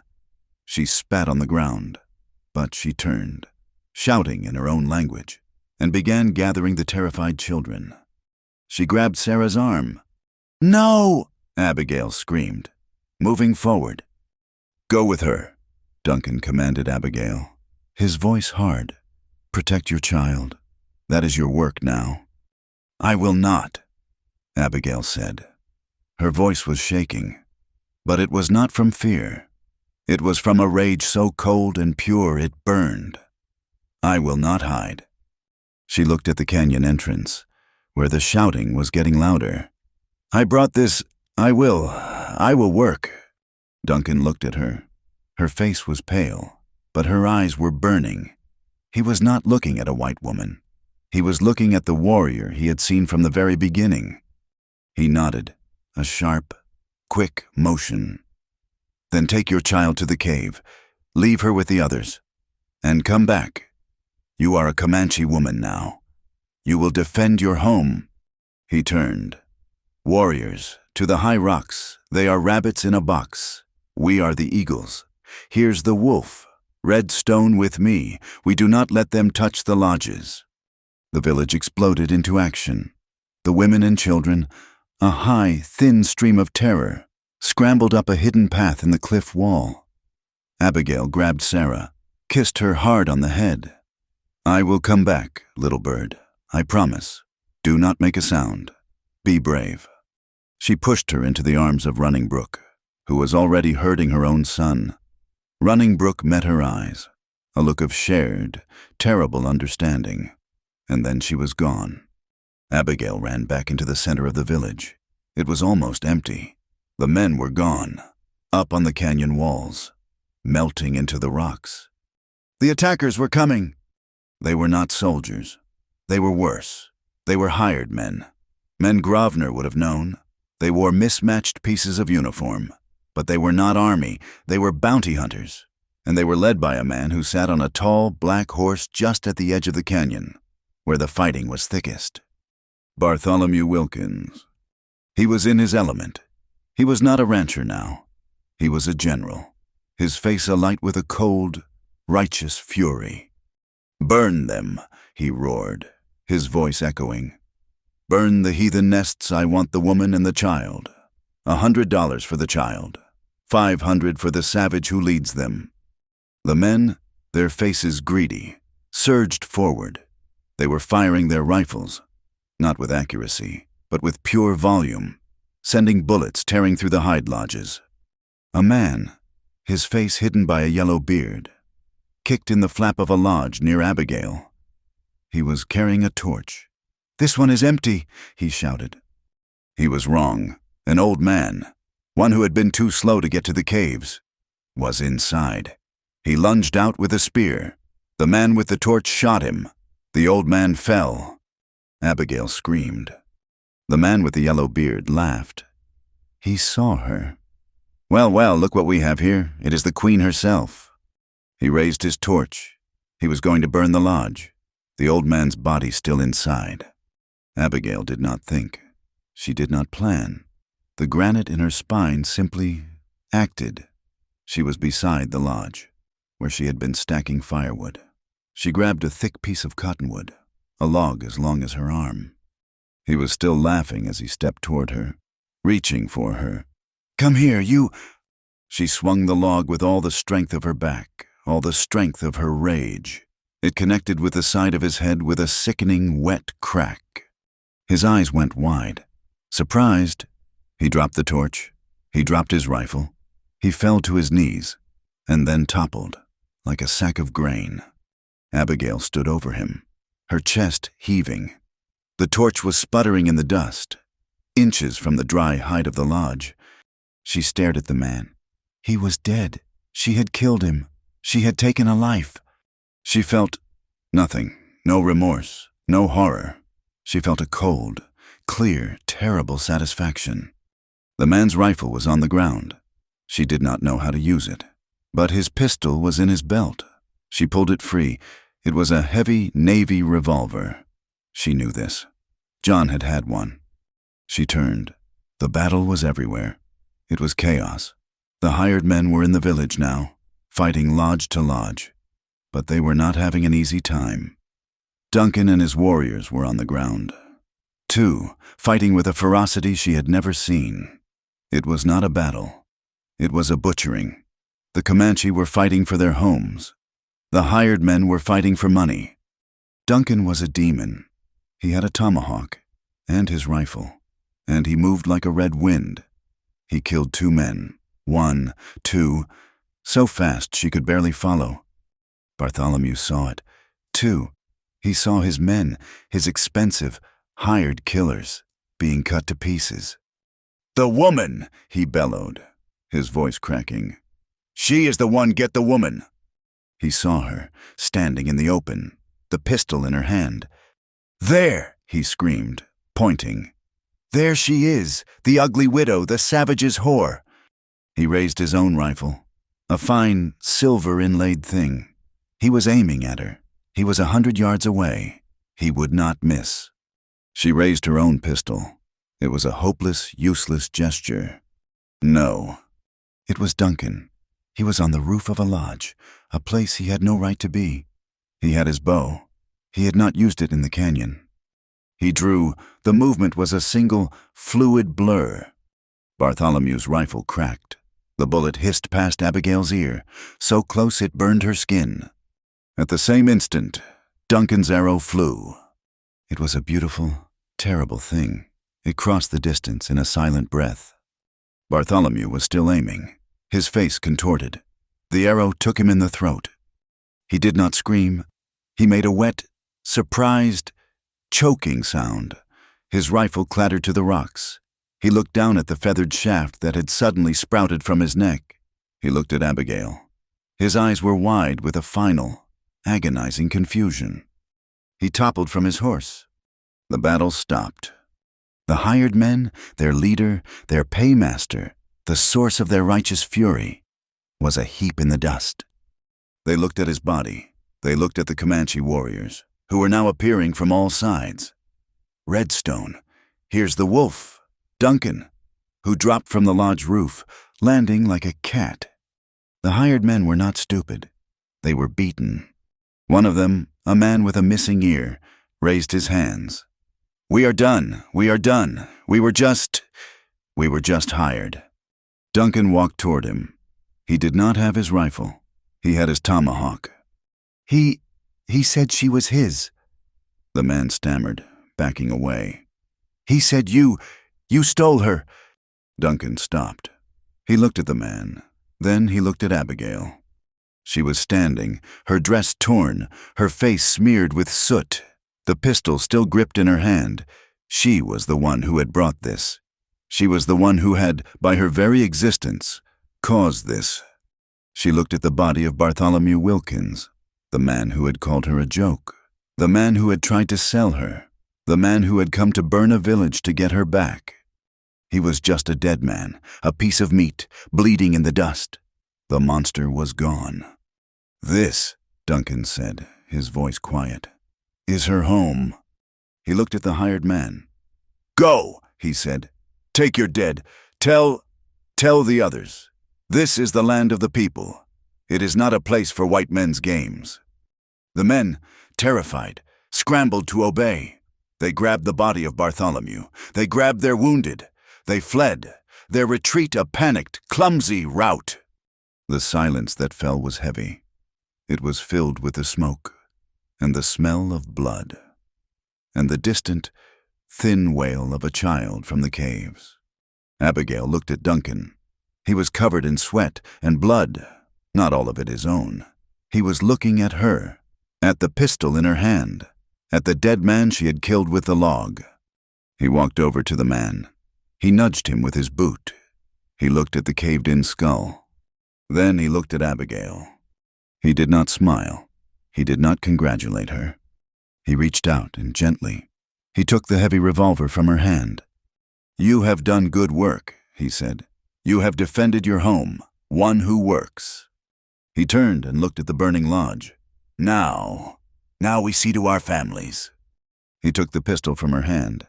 "Now," he said, his voice a low, rough thing. "Now we see to our families." The words hung in the smoky air. Families.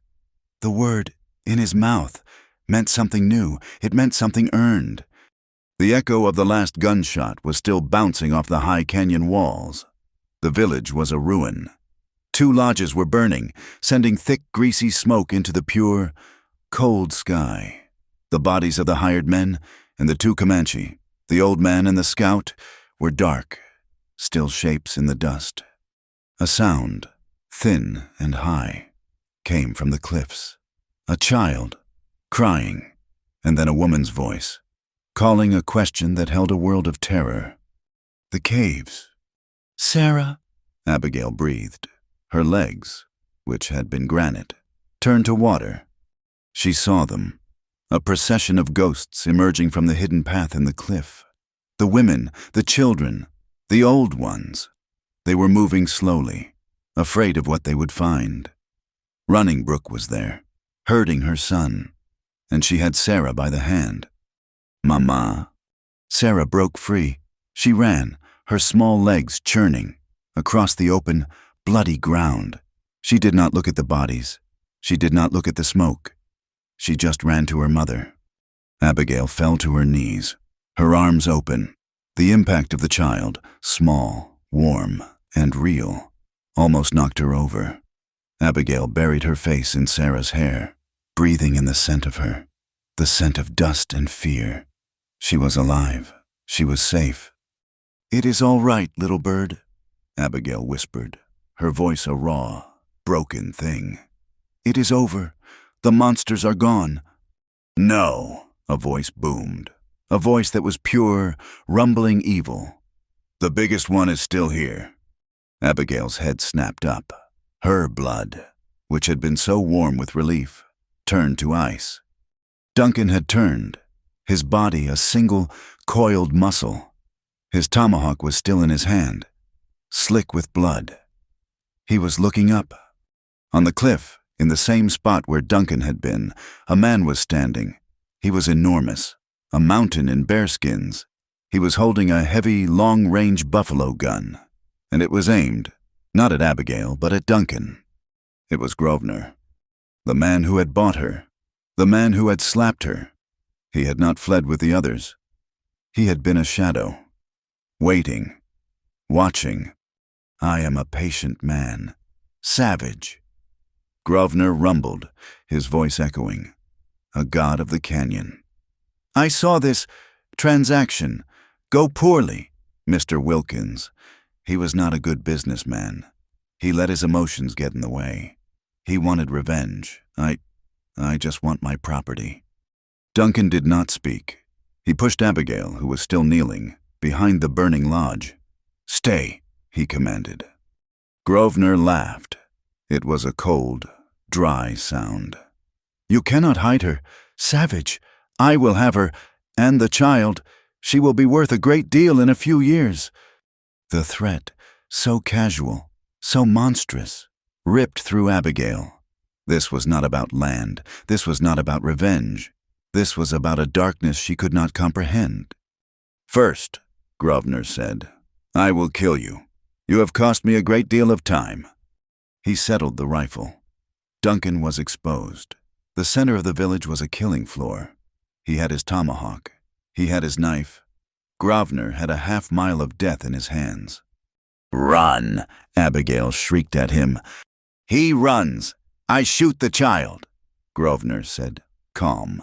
"You, woman, stand up, walk to me, or I will kill him.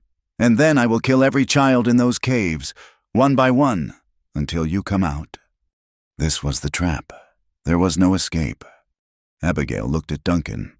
He was watching Grosvenor, his eyes narrow, calculating. He was a warrior, but he was pinned. He was looking for a path, a way to fight. There was none. She had done this. She had brought this, Her old life had sent this demon, and he would not be denied. She looked at Sarah, who was trembling, her eyes wide with a terror that had no name. She looked at Duncan, the man who had called her treasure, the man who had shared his grief by the fire, the man who had defended her, the man who was now going to die for her. The fear was a living thing. It was a cold, black, suffocating oil in her throat. She could not breathe. But under the fear, there was something else. The granite, the rage, the night on the prairie, the recognition. He failed his wife. He failed his son. He was empty. She would not be the one who failed him now. She had seen him fight.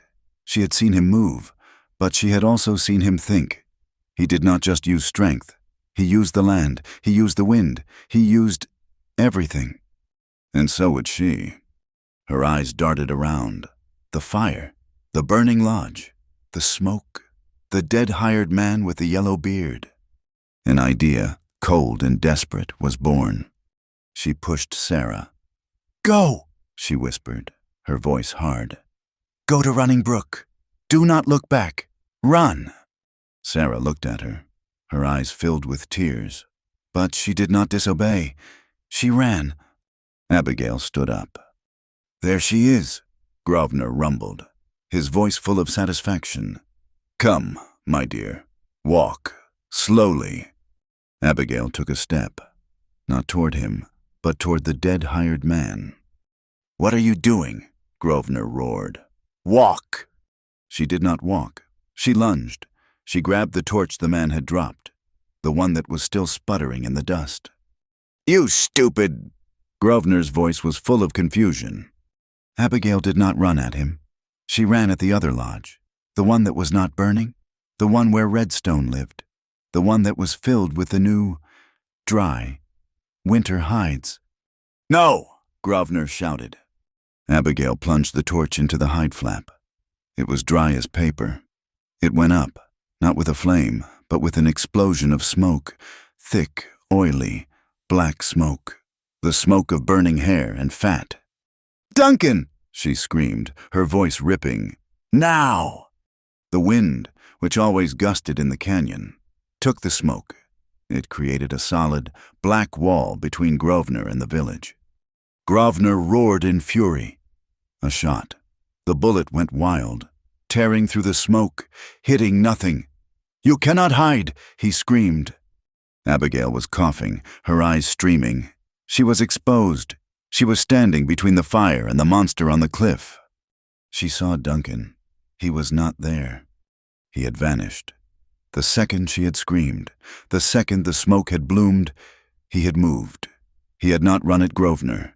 He had run away from him, toward the back of the canyon, toward the hidden path, the one the warriors used, the one Grosvenor would not know. Grosvenor knew he had been tricked. He was firing, again and again, into the smoke, a blind, raging god. "I will kill you all, I will kill you." The smoke began to clear. Abigail was alone. In the center of it all, Grosvenor would see her. She looked down, the dead hired man's pistol, the one she had killed him for. She grabbed it. It was heavy. It was loaded. The smoke thinned. Grosvenor saw her. His face was a mask of purple rage. He was reloading, his massive hands shoving a cartridge into the breech. "You," he spat. "You will be the first."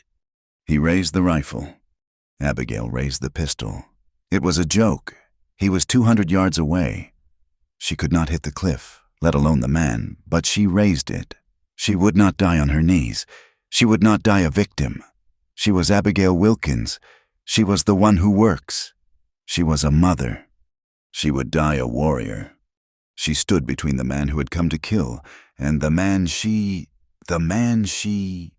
loved. The word was a shock. It was a bullet, hitting her in the center of her chest. It was a new, strange, and terrible thing. It was true. She loved this savage, this killer, this gentle, broken man. And that love was a fire so much hotter than the one she had set. It burned away the fear. She pulled the trigger. The pistol bucked, a useless, Loud noise.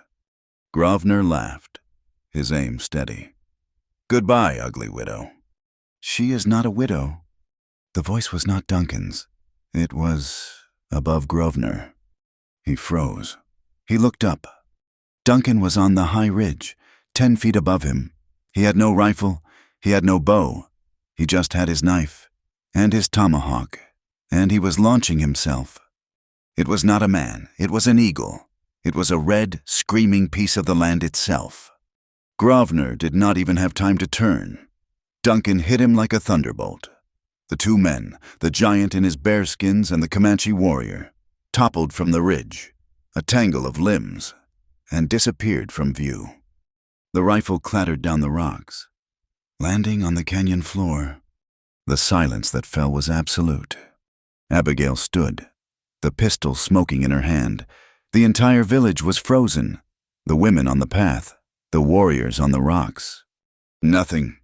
1 second, 2, an eternity.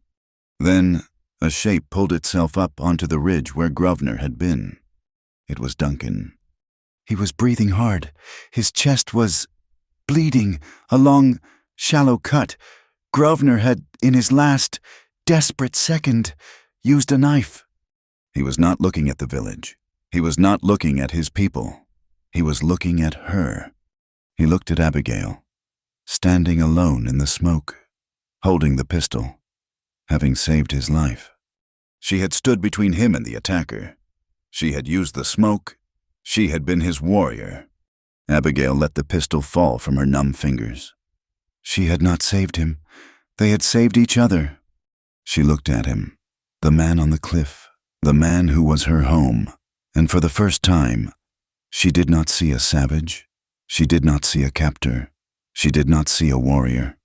She saw Duncan, and he saw her, the ugly widow, the plain woman, the joke.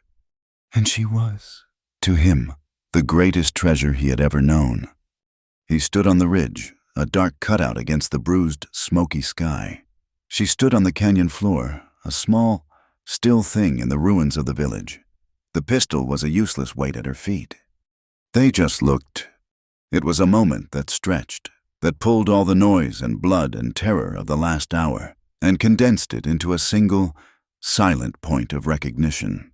He saw her, the woman who had set the fire, who had drawn the monster's attention, who had given him the one desperate second he needed to attack.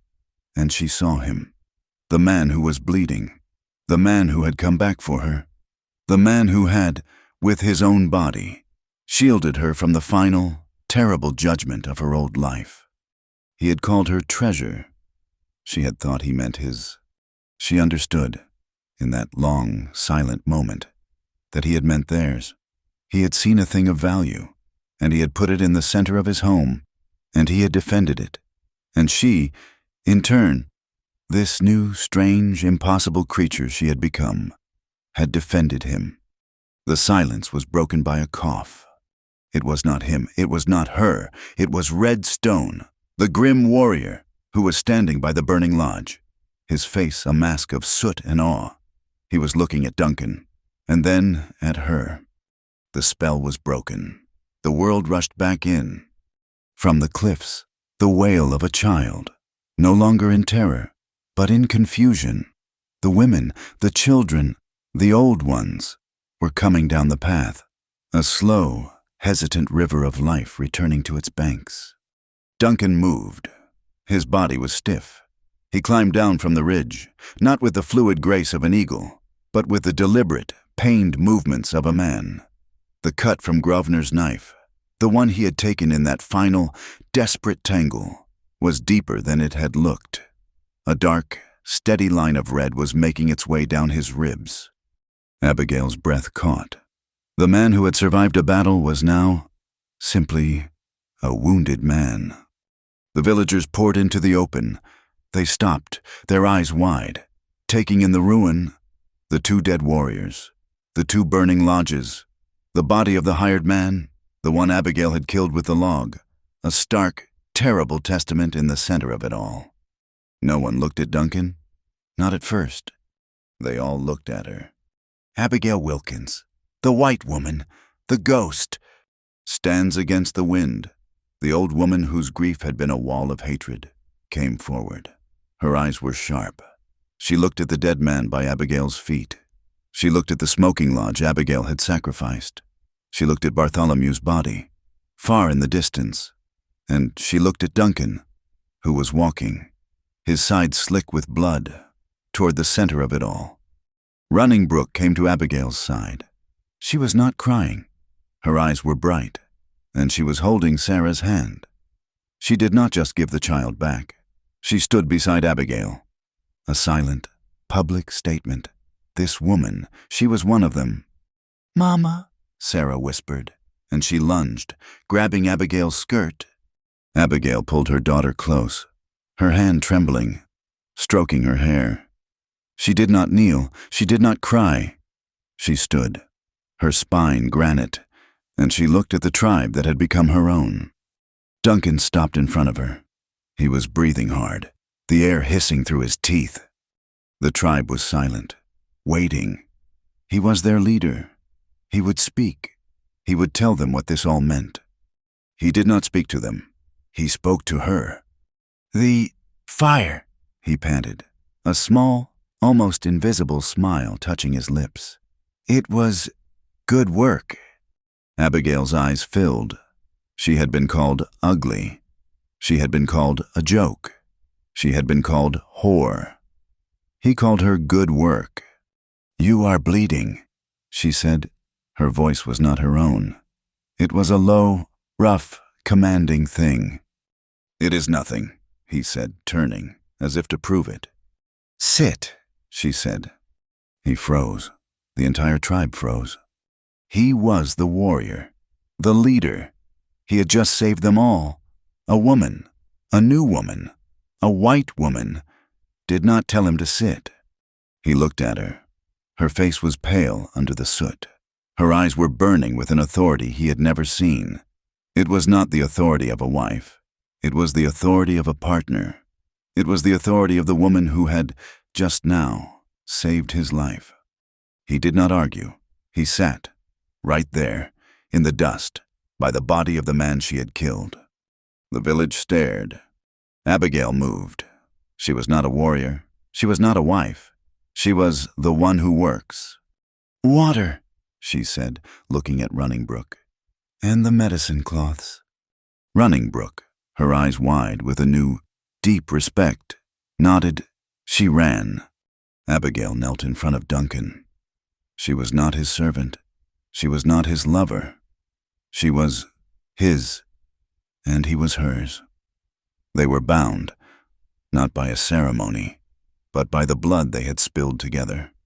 She was afraid to touch him. She had seen him as a force of nature, a thing of rock and wind. Now, he was just a man, his side torn open, his breath coming in shallow gasps. "You said it was nothing," she whispered, her hands hovering over the wound. "I am a fool." He breathed, the pain making his words sharp. "Like my brother." Running Brook returned with a water skin and a bundle of dried herbs and clean, soft hide. Abigail took them. Her hands, which had been so sure with the log, so steady with the torch, were shaking. "Do not," he said, his voice low. "Do not what?" "Do not shake," he said. "You are Abigail.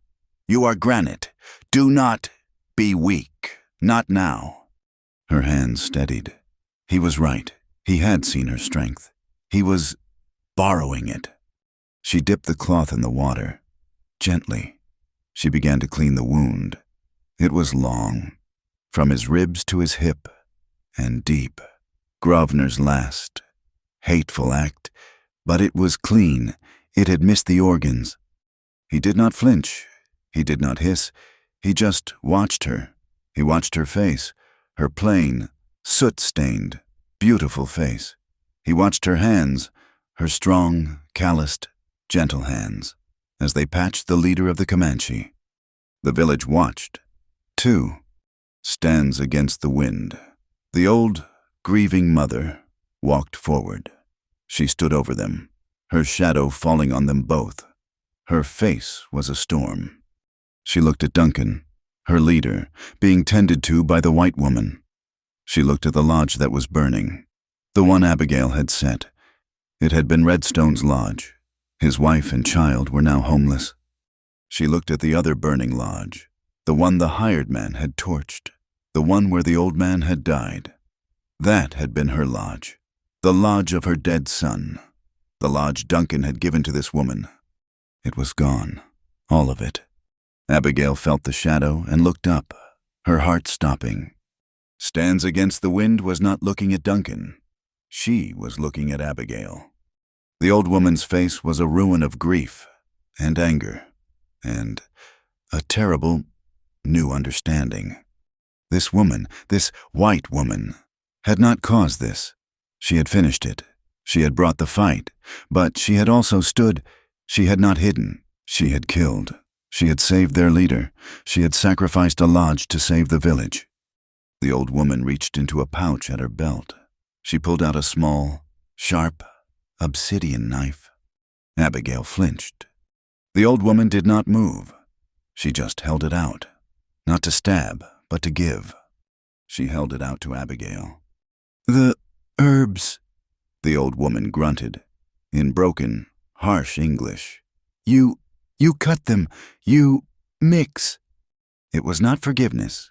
It was not friendship. It was acceptance. It was work.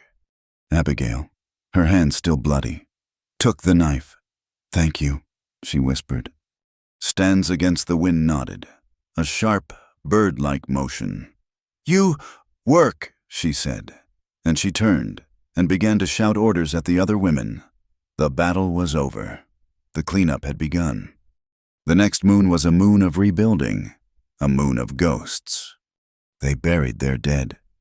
The old man, the scout.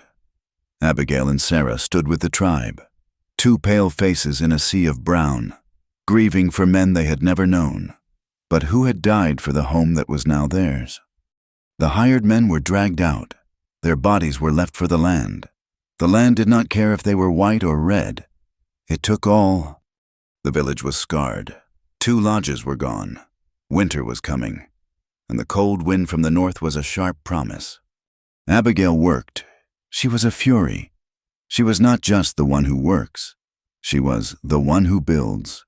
She helped Redstone and his wife build a new frame for their lodge. She worked the hides. She used the obsidian knife. She was no longer a ghost. She was a person. The children, who had once stared, now brought Sarah gifts. A painted stone, a bird's feather, running brook, her eyes no longer laughing, but warm, taught Abigail the words, wife, child, home. Abigail and Sarah still lived in the empty lodge, the one of Duncan's dead brother. It was a cold place, full of shadows. Duncan's lodge, the leader's lodge, was also empty. He had healed. The scar on his side was a long, white, angry line, a mirror to the ones on his chest. He was their leader, but he was alone. He came to her. One night, the air was so cold it hurt to breathe. The first snow was a promise, just behind the mountains. Sarah was asleep. Abigail was outside, mending a skin by the light of a small, tallow lamp. He just stood, a shadow in the darkness. "The lodge is, rebuilt," he said. "Redstone, he thanks you." "It was just work," she said, her hands not stopping. "You say that," he said. He stepped into the small circle of light. "The old woman stands against the wind. She does not hate you." "I know," Abigail said. She says you are a Comanche." Abigail's hand stopped. She looked up. I am Abigail." "Yes," he said, "Abigail." He said her name as if it were a new word, something he was learning. "It is a good name." The silence stretched, cold and clear, between them. "My lodge," he said, his voice a low rumble, "is empty." "So is this one," she whispered. "It is a place of ghosts. Yes, he said. I am tired of ghosts. My wife, she was a gentle thing. This is not a land for gentle things. This is a land for granite. He looked at her, and his eyes were not the still, dark pools of a warrior. They were the eyes of a man, a lonely, broken, and strong man. I am empty, he said. It was the same confession he had made by the fire, on the hunt. But now, it was not a statement of grief. It was an invitation. So am I, she whispered. He held out his hand. It was scarred and strong, and it was the hand that had held hers as he pulled her onto his horse. So long ago. A fire is a small thing, he said, but it is a warm thing. My lodge, my fire is cold. My heart is cold. She looked at his hand. This was the man, her captor, her savior, her home. The love she had felt, that hot, terrible, bright thing in the battle, was not gone. It had just settled. It was not a fire. It was an ember, deep in her, waiting. A lodge should not be empty, she said, her voice shaking. A man should not be alone. She put her hand in his. He did not pull her. He just held her. His thumb brushed over her calloused knuckles. Abigail, he said, come, let us go home. She did not pack. She had nothing. She just stood. The child, she said. Yes, he said, his voice thick. The child, a home, must have a child. She went in. She gathered the sleeping Sarah, a warm, heavy bundle, from the furs. She came out. Duncan was waiting. He took Sarah from her arms. He, the great warrior, the leader of his people, held the pale, white child, and the child, in her sleep, did not stir. She just settled. Abigail looked at him. This man, holding her daughter, his lodge, their lodge, waiting. She had been the ugly widow, the joke. She had been sent for fun. And the Comanche, the man she had been taught to hate, had seen the truth. She followed him, across the dark, silent village, to the leader's lodge. He pulled back the flap. Inside, it was dark, it was cold, it was empty. He walked in. He laid Sarah down on the furs. He looked at Abigail, who was standing, hesitant, in the doorway. He did not command her. He did not ask her.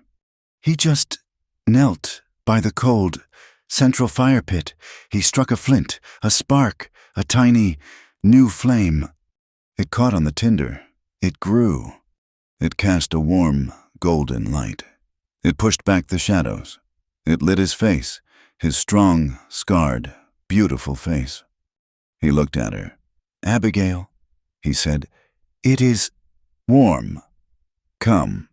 She stepped inside, out of the cold, and let the flap fall, closing the door on the world of ghosts, and stepping into the new, warm light of home. She stepped inside, and the hide flap fell, a soft, final sound that separated the cold, dead world from the new, warm one. The lodge was small, but it was the leader's lodge. It was clean. The furs were thick. The fire in the center, the one he had just lit, was a tiny, brave star in the darkness. It was a new fire. He had laid Sarah on his own sleeping furs. The child, wrapped in a buffalo robe, was a small, peaceful mound. She was safe. Abigail stood by the entrance, her hands clasped in front of her. She was a guest. She was a prisoner. She was a warrior. She did not know what she was.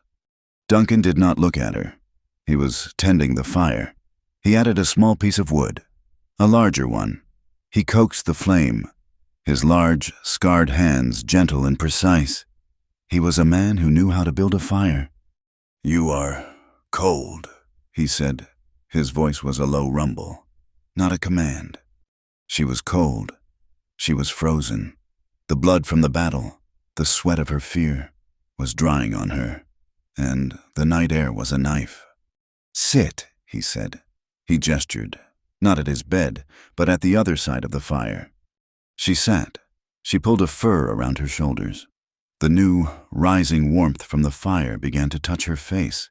It felt good. They sat in silence. It was not the shared, exhausted silence of the hunt. It was a new, fragile, and deeply awkward silence. She was in his home, his lodge. He was a man, she was a woman. She had been a widow for 2 years.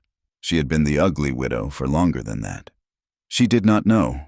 She did not know how to be with a man, not like this. John, her late husband, had taken what he wanted. He had been a man of appetites, loud and clumsy. This man, this warrior, he was quiet. He was still, he just watched the fire.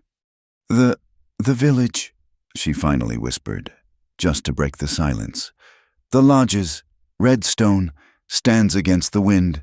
They have no home. The winter. "We will build," he said, his eyes still on the flames. "A lodge is wood and hide. The people are the people. We are not our things. We are what we do. We are what we do." She thought of the man she had killed with the log. She thought of the fire she had set. She looked at him. The man who had butchered Silas. The man who had leaped from a cliff to kill Grosvenor. You are a great warrior," she said, the words stiff. It was what a white person would say. He looked at her, and his eyes were not a warrior's. They were just tired. "I am a man. I do not want to be a warrior. I want a fire. I want a full lodge. I want to not be empty." He looked at Sarah, sleeping, her small, pale face a perfect, peaceful thing in the firelight. She is a good child," he said, his voice thick. "She is quiet, like my son was." The confession hung in the warm air between them. He was not just a leader. He was a father who had lost his child. "She is brave," Abigail said, her own voice thick. She gets that from this place." He looked at her, a long, searching look. "She gets that from her mother," he said. "She has granite, like you." He stood up. The movement was fluid, but she saw him wince as he put weight on his side. The wound from Grosvenor was still a new, raw thing. Abigail stood up. Too, a sudden, panicked motion. He did not move toward her. He went to his sleeping furs. Where Sarah was, he gently, so gently, moved the child over, making a space. He laid out another, empty set of robes. This is your place," he said, pointing to the empty furs. "Here, next to the child." She stared. It was the place of a wife. I cannot," she whispered. "Cannot?" he asked. He seemed genuinely confused. "You are Abigail. The child is Sarah. This is my lodge. It is warm. You will sleep. You will be safe." He was not asking her to be his wife. He was not asking her for that. He was a man who had a home, and she and her child were homeless, and he was fixing it. It was the most practical and the most profoundly romantic thing she had ever seen. He saw the confusion on her face. A slow, dark red flush rose on his high cheekbones. I am not," he struggled for the word. "I am not your old husband. I am not Grosvenor. I do not take a woman. She must choose." He turned away from her, a gesture of profound respect and embarrassment. He laid down on his own side of the fire, a good 10 feet from her and the child, on a simple, thin mat. He pulled a single robe over him. He was the guest, in his own lodge. The scar, she said, her voice small. Does it pain you? He was a shadow, a shape in the firelight. It is just a wound. It will heal. She looked at the man who had given her his bed, who had given her his home, who was sleeping on the cold floor. So she would not be afraid. The love she had felt, that hot, bright fire of the battle. It was not an ember. It was the whole, entire hearth. It was the fire, the lodge, the man. It was home. Duncan, she said. He turned his head. Yes. Thank you, she whispered. He did not say, you are welcome. He did not say, it is nothing. He just nodded. Once, and he turned his face away from the fire. She lay down on the furs. They were thick, and they smelled of him, not of blood, but of smoke and pine, and the clean, hard smell of the land. She pulled Sarah close, a warm, breathing anchor. She was in a Comanche lodge.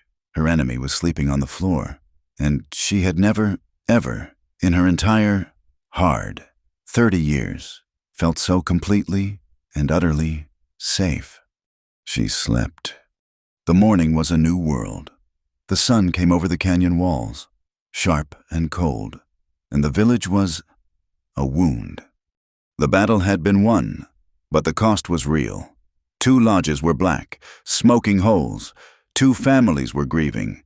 The entire village, not more than 50 souls in all, was shaken.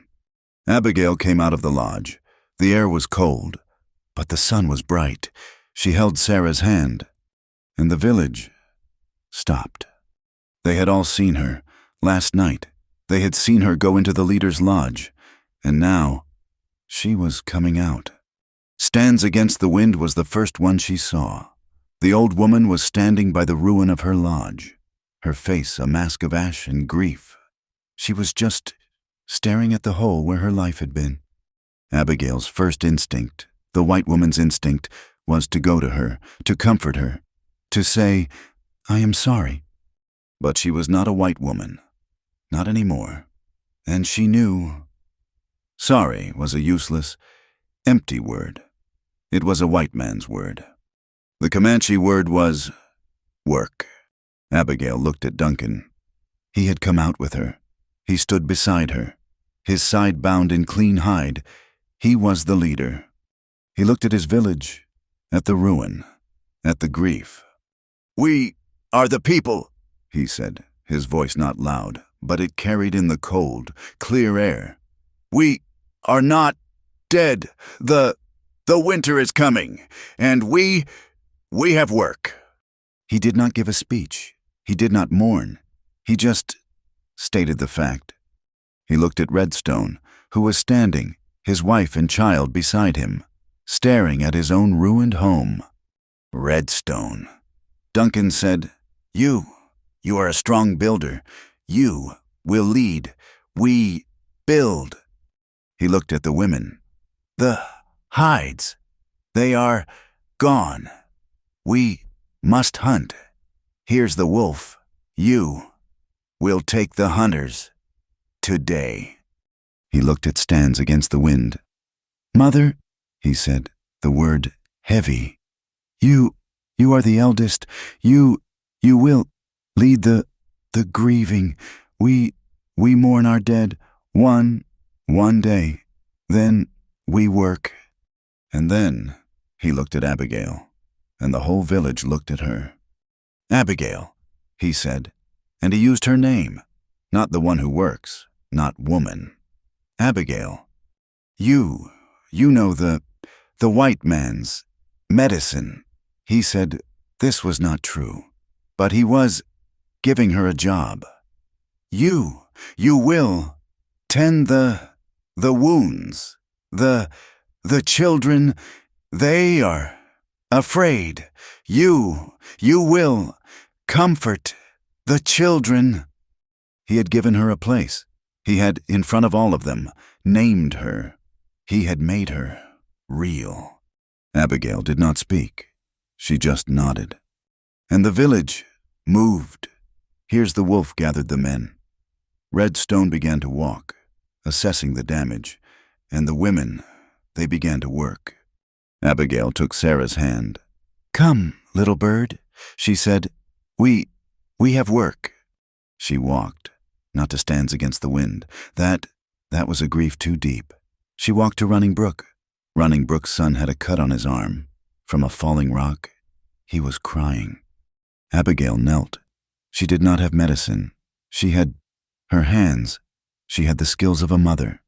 She cleaned the cut. She bound it with a clean strip of hide.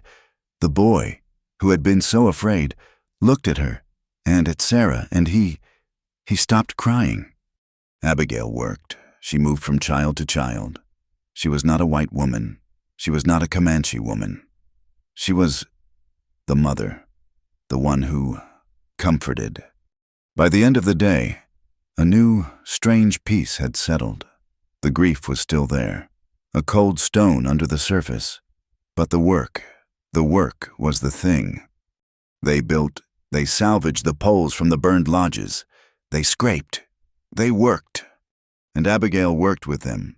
She was no longer an outsider. She was a part of the whole. She, Running Brook, and even stands against the wind. The old woman came to her.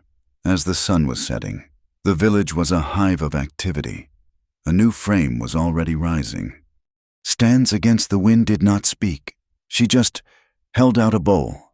It was a small, carved wooden bowl.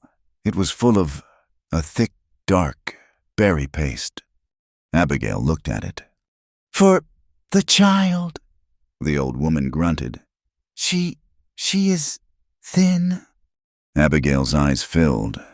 This was the gift. This was the acceptance. This was family. "Thank you, Mother," Abigail said, using Duncan's word. The old woman's face, it did not soften, but the hatred, it was gone, replaced by a grudging, hard-won respect. He is a good man," the old woman said, jerking her chin toward Duncan, who was helping Redstone lift a heavy lodge pole. He was empty for a long time." She looked at Abigail. "He is not empty now." She turned and walked away. Abigail stood, holding the bowl. She was not empty either. She had been a joke, a mean, cruel trick. She had been sent to this place to be broken, to be destroyed. She looked at the village, her home. She looked at the woman who had brought her berries. She looked at the man, her man, who was building, his scar a white line in the firelight. She looked at her daughter, who was playing, laughing with the other children, her face dirty and brown and happy. The Wilkins family, they were 1,000 miles away. They were a bad dream. They were ghosts. This was real. This was the granite. This was the life she had earned. Not with charm, not with beauty, but with work. She had accepted this life, and it, in its own hard, brutal way, had accepted her. She walked back to the leader's lodge. Her lodge. Their lodge. Duncan was already there, sitting by the fire. He was waiting. She sat across from him. She put the bowl of berries between them. The winter," she said. "It will be hard." "Yes," he said, "it will be hard. But we will endure," she said. He looked at her. He had called her treasure. He had seen her strength. But now he saw her. He did not nod. He did not agree. He just reached across the fire. He did not grab. He did not take. He just held out his hand, palm up. An offering, a question, a promise. She looked at his hand, the hand that had killed, The hand that had saved. The hand that had built a fire. She put her hand in his. His skin was rough and warm. He did not pull her. He just held her. We will endure, he said, and it was not a promise. It was a fact. She put her hand in his. The contact was not a shock. It was a completion. It was a simple, solid, human thing. His skin was rough from work, from war. Hers was the same. They were not a prince and a princess. They were two survivors, two pieces of granite, finding a home in the dust. The fire in the center of the lodge, the one he had built for her, for them, crackled. It was the only sound. Outside, the village was a low murmur of work, the sound of a community patching its wounds, of a people refusing to be ghosts. Sarah, her child, their child, stirred in her sleep. She made a small, contented sound and burrowed deeper into the furs of the warrior who had become her father. Abigail looked at her daughter. She had been a pale, haunted thing, a child of a cruel, civilized world. Now, her skin was brown from the sun. Her hair, which Abigail still braided every morning, was thick and wild, and she laughed. Abigail had not heard her laugh, not truly, until she had come to this hidden, savage place. She had been playing with Running Brook's son, her English and her new, halting Comanche mixing in a private, beautiful language of children. Abigail had been sent here to be broken. Her family, her old, dead family, had sent her as a mean, cruel joke. The joke, she thought, looking at the man holding her hand. The man who had seen her, truly seen her, was on them. The winter came. It did not come gently. It came like a white wolf, howling down from the high plains, and it fell on the small, hidden valley with a vengeance. For 2 moons, the snow was so deep that the lodges were just white mounds. The world became small. It became the inside of their home. It was a hard winter. The battle had cost them. The 2 burned lodges had cost them hides and meat and supplies. The band was thin. The old ones, like stands against the wind, grew gaunt. But they were not a white community. They did not hoard. They did not transact. They shared. What food they had, they shared. What warmth they had, they shared. And the leader's lodge, it became the heart. Abigail, the one who comforts, had a new role. Their lodge, Duncan's lodge, was the biggest, it was the warmest, and it became the place of hope. She and Duncan, they did not speak of love. The word was a white word. It was a soft word. The Comanche word was a thing you did. Love was the bowl of hot broth that Abigail, her face thin, her own stomach empty, gave to Stands Against the Wind, who was too proud to ask. The old woman's eyes, those sharp, black chips of hate, had softened. They were not warm, but they were not cold. They were respect. Love was the way Duncan sat for hours, in the smoky darkness, carving a small wooden horse for Sarah. His big, scarred hands, hands that had killed, moving with a tenderness that made Abigail's heart ache. Love was the way the 3 of them slept, Duncan, Abigail, and Sarah. A single, warm pile of humanity against the howling cold. They were not man and wife. Not in the way the Wilkins family would have understood. They were a pack. They were a family. They were a single, breathing thing. He had not touched her, not as a husband. He had, in his own profound, respectful way, been waiting. He had given her his home. He had given her his name. He had given her his protection.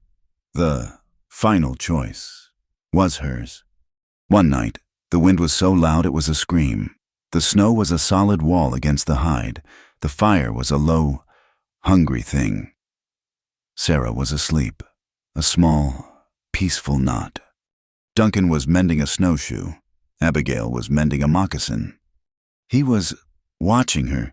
She could feel it. She had, in the long, dark, quiet weeks, learned to read his silences. He was a man. He was lonely. He was her. She looked up. Her eyes met his. The fire, She said, her voice a small, trembling thing. it is low. Yes, he said, it is. She did not know what to do. She was 30 years old. She had been a wife, but she had never chosen. She had been taken by John, by the Wilkins family, by her life. Now, she had a choice. She stood up. She walked, not to the woodpile, but to him. He froze. His hands, holding the knife, went still. She knelt in front of him. She did not speak. She just looked at him. She looked at the scars. She looked at the kind, tired, strong eyes. She had no words. Not in English, not in Comanche. So she did the only thing she could. She reached out, her hand, her calloused, strong, worked hand, and she touched his face. She laid her palm against his scarred cheek. He closed his eyes. A tremor went through him. He did not move. He just breathed. He was waiting. "Duncan," she whispered. He opened his eyes. They were not the eyes of a warrior. They were the eyes of a man who had been empty, and who was afraid to be full. "Abigail," he breathed. She leaned forward. She was plain. She was ugly. She was the joke. She kissed him. It was not a kiss of passion, not a kiss of fire. It was a kiss of granite. It was a promise. It was a choice. It was home. He did not kiss her back. He just received it. He let her. And then his hand, the one holding the knife, opened. The knife clattered to the floor. His hand, it came up. It touched her hair. It was so gentle, so trembling. He was afraid of her. "I am not her," he whispered, his voice a broken thing. "I am not star that falls." "I know," she whispered, her lips against his. "And I am not weak. I am not a gentle thing." She looked at him. "I am Abigail." A tear, one single tear fell from his eye. It was not a tear of grief. It was a tear of life.